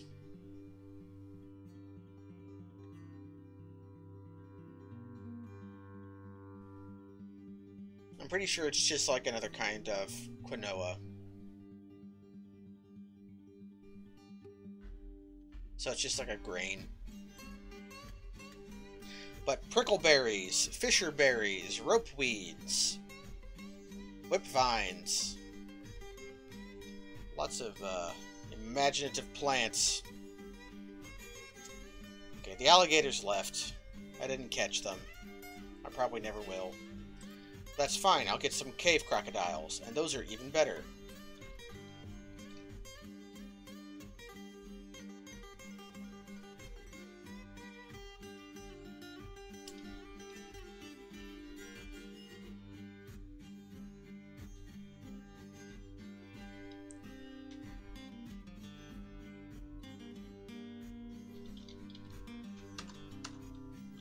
Yeah, raspberries don't seem to be harvestable this time of year, so.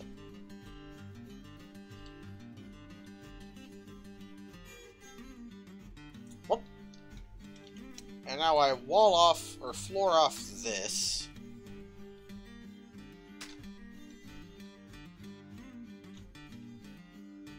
And now my fortress can be sealed off at a moment's notice. In which case, my brave animals will distract the creatures long enough for me to close the gates, and then the animals will all get slaughtered. But hey, that's what animals are for, right?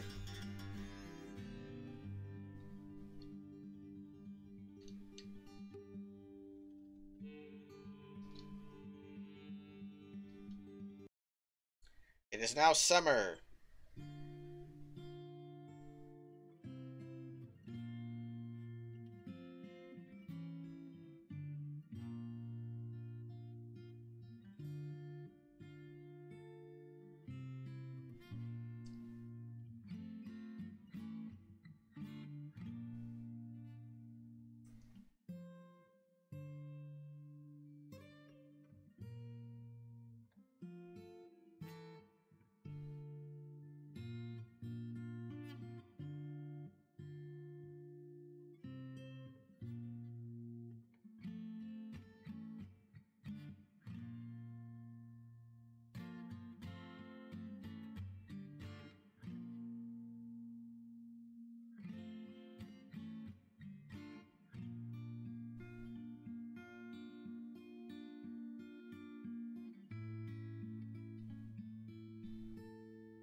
Okay, checks Twitter for a second.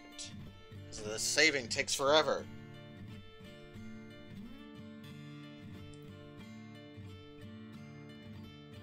We might get migrants this season. You tend to get migrants your first summer and your first autumn. I don't know if it's your... Or it could be your first autumn and your first winter. I don't remember.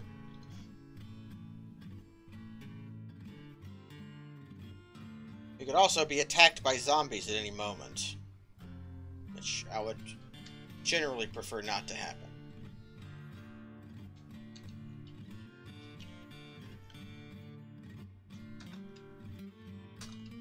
Dump all this shit, y'all.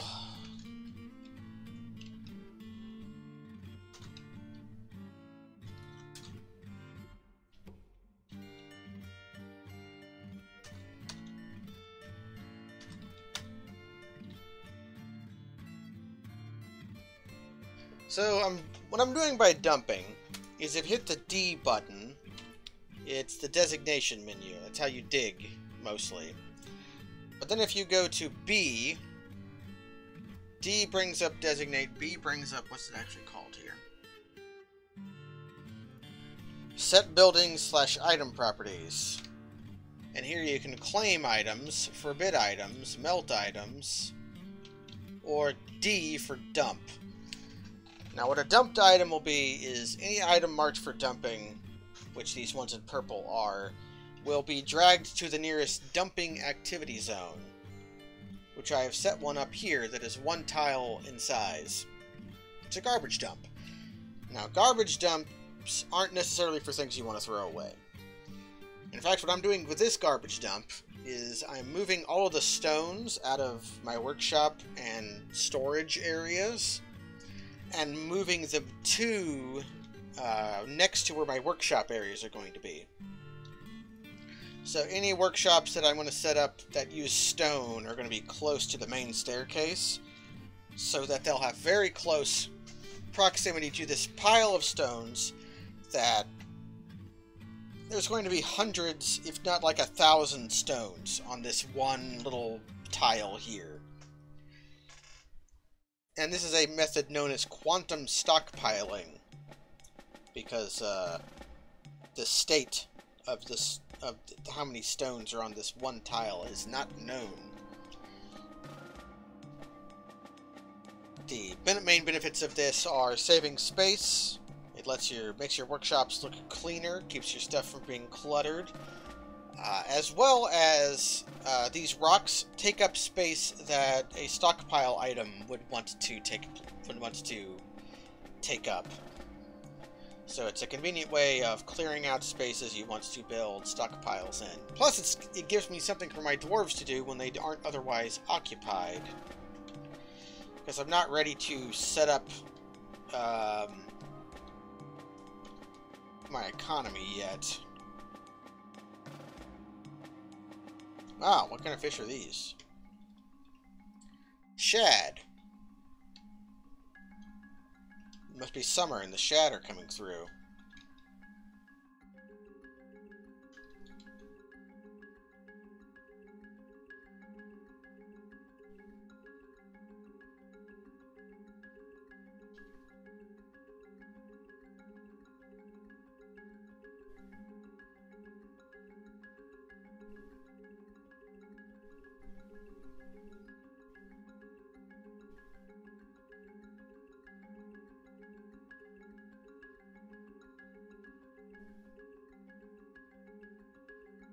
My dwarves are just diggy. Diggy. So, what I think I'm going to do with this floor is here's where the entrance to my dining hall is going to be. So dwarves are just going to be hanging out here all the time. So one thing I might do is set up a mist generator here, so that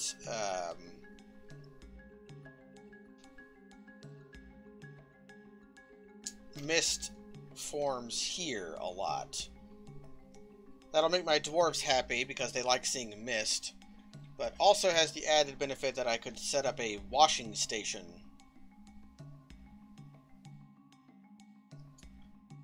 Although I've just noticed a mistake I made. That's fine.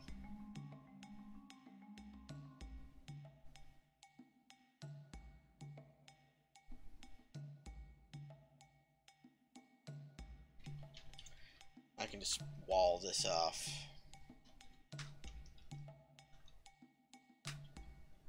So I want to be able to build doors in and out. Yeah, you don't like being rained on, but you like being misted. Which makes sense. You ever been to like a concert where they had like those big fans that spray misty wind at you? They have those at like Disney World too. Those are nice.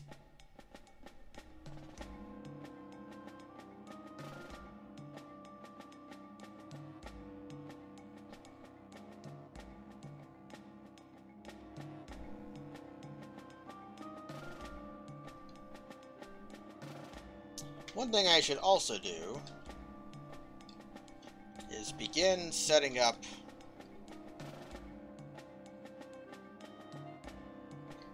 where my caravans will come from. Which should probably be from the south.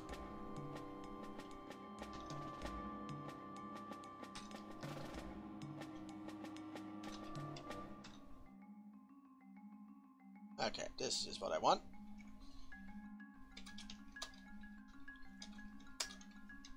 It'll cause problems here.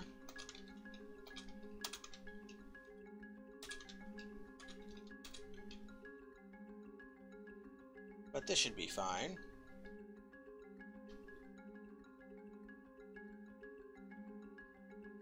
And let's just go ahead and have them do that now.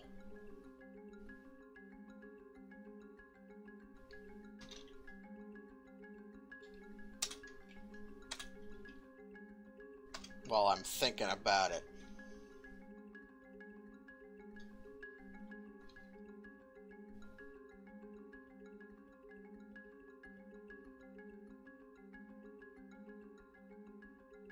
Okay. This is where our trade depot is going to go. Let's go ahead and get a bridge built.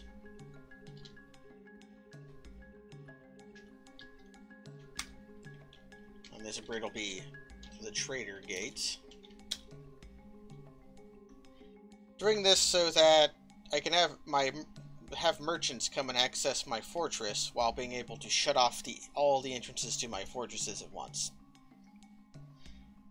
And now they're going to come up here and start digging down, and on this level I'm going to have problems, but I'm going to ignore those problems for now.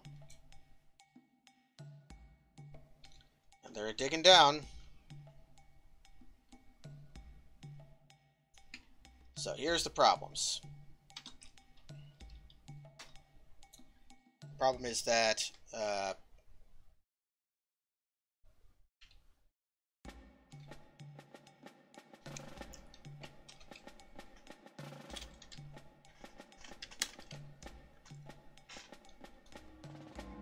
it's wet.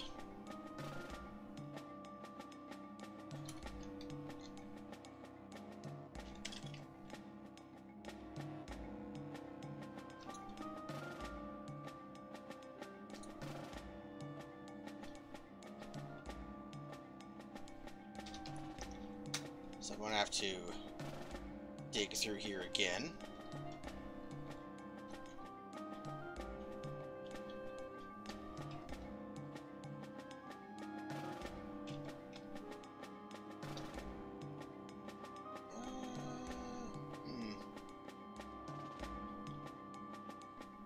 Where are my miners at? Did they go to eat and drink? Yeah, all my miners are sleeping while my fortress is flooding. Ah, a traitor gate. I could set up a traitor gate as well. Why haven't they picked up this rat remain and thrown it out yet? Okay, now here they come.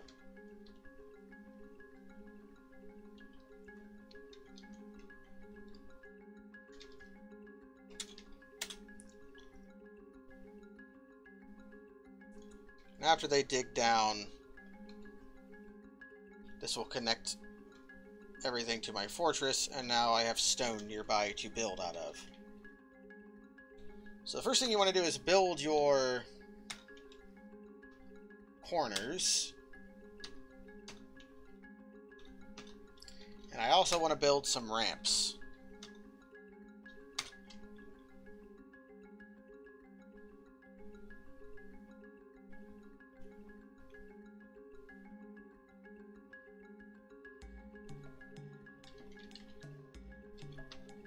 And actually, I've made a huge mistake. Normally you want to build your corners first, but here I can't.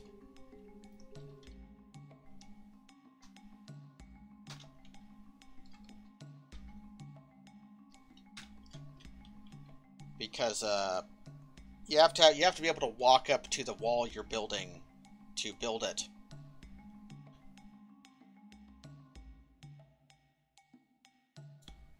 And the hole in the floor here will keep me from actually doing that. So you want to build these ones first. Sleeping through a plumbing problem actually is pretty relatable. You've got me there.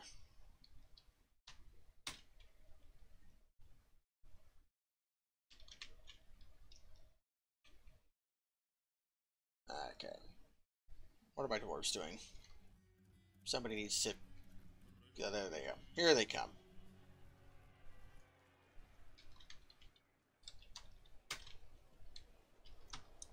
So the reason I'm building walls here, like I did here, is all this sand here is full of water because it's an aquifer.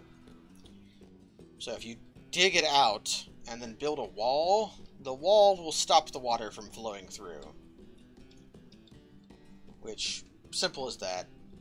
Heavy aquifers are much more difficult to deal with than this. It's why there's a script in DF Hack to just get rid of all the aquifers on a map, because dealing with aquifers was inordinately difficult.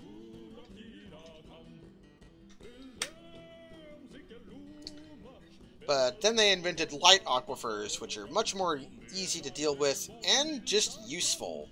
Like, having an aquifer on your map isn't necessarily a bad thing. It just does mean you have to do some aqua engineering every once in a while. But anyways,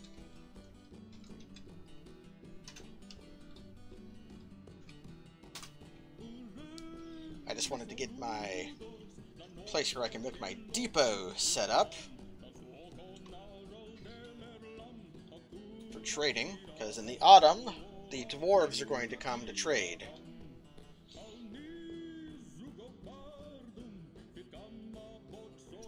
Is anybody building this wall?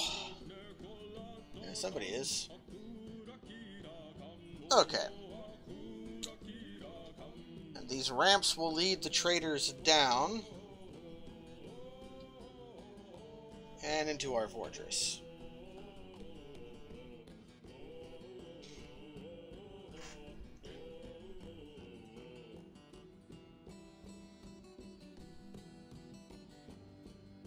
But we've still got the rest of summer before the merchants come.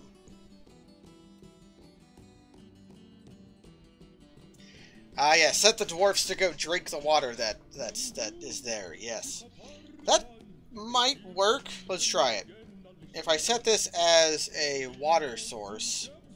nah, not enough water for them to think it's a water source. Man, Strange Brew. Pulling that movie out of nowhere.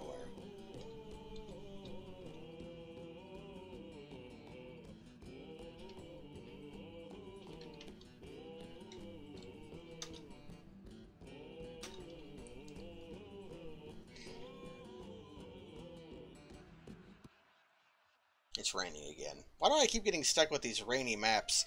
Plus, this is supposed to be a savanna. What are these little critters? Badgers. Badgers, not particularly good for breeding or anything else.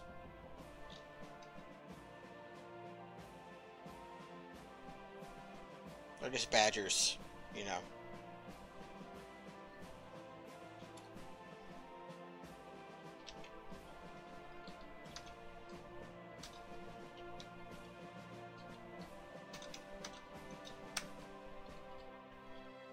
much stone I have here. And the butt rock begins. I think... Okay, one last thing we'll do is I need to make some mechanisms. I'll need 3 of them. We're going to connect the trader gate up to a lever so that I can turn it off. We have plenty of drinks. They drink all of our river spirits.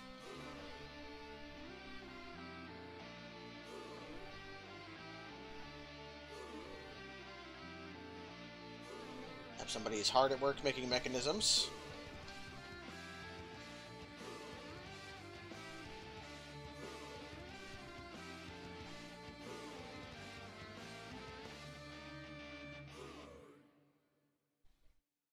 Our storage room is almost finished digging out.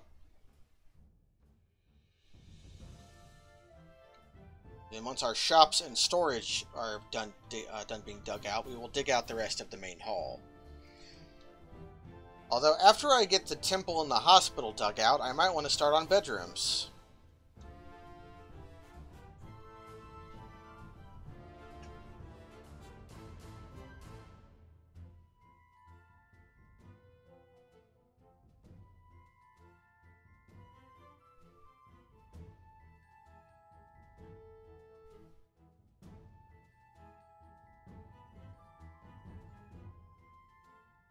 Okay, the mechanisms are made.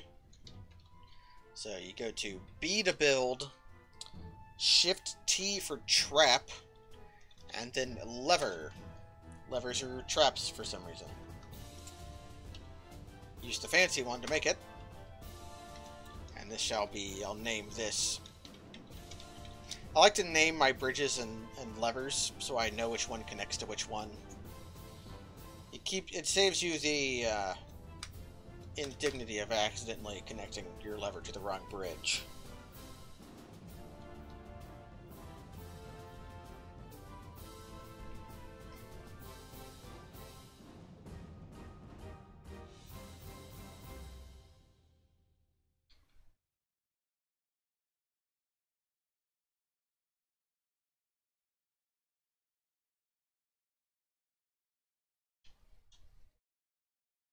And here, I think this might be a DF hack thing, but if you hit Control M, you'll see the mechanism links. So you can see that this bridge is connected to this lever. Let's just go ahead and pull that lever. There we go. See the bridge is up. I generally only want to have this door open when I'm moving things in and out of the depot. Every other time I want it to be shut, so that random animals and invaders and goblins and thieves won't be sneaking into my fortress.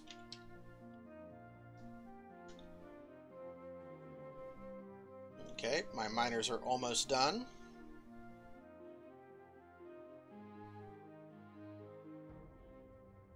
It started raining. Who'd have thought?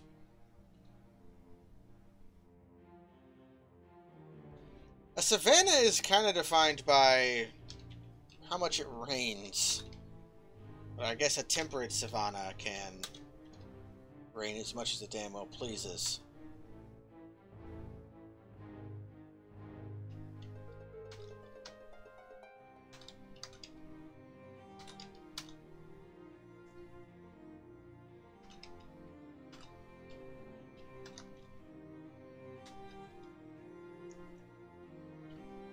Okay.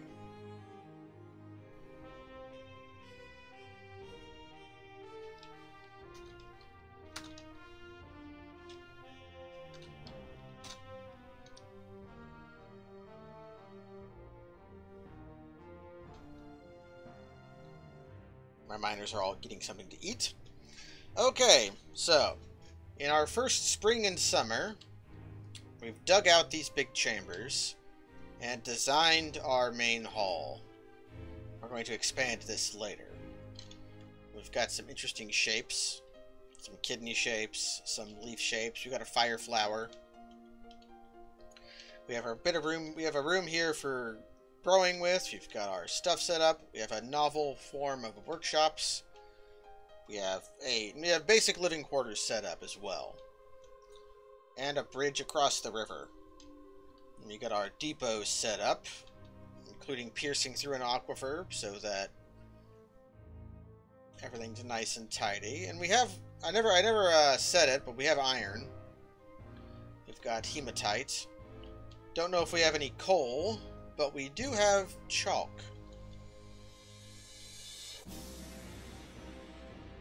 So, ooh, bunnies. We could catch bunnies, but I don't like bunnies, so I would probably just kill them if I caught them. So next time, we're going to be setting up. Next time I should probably get a stone crafter set up to start producing some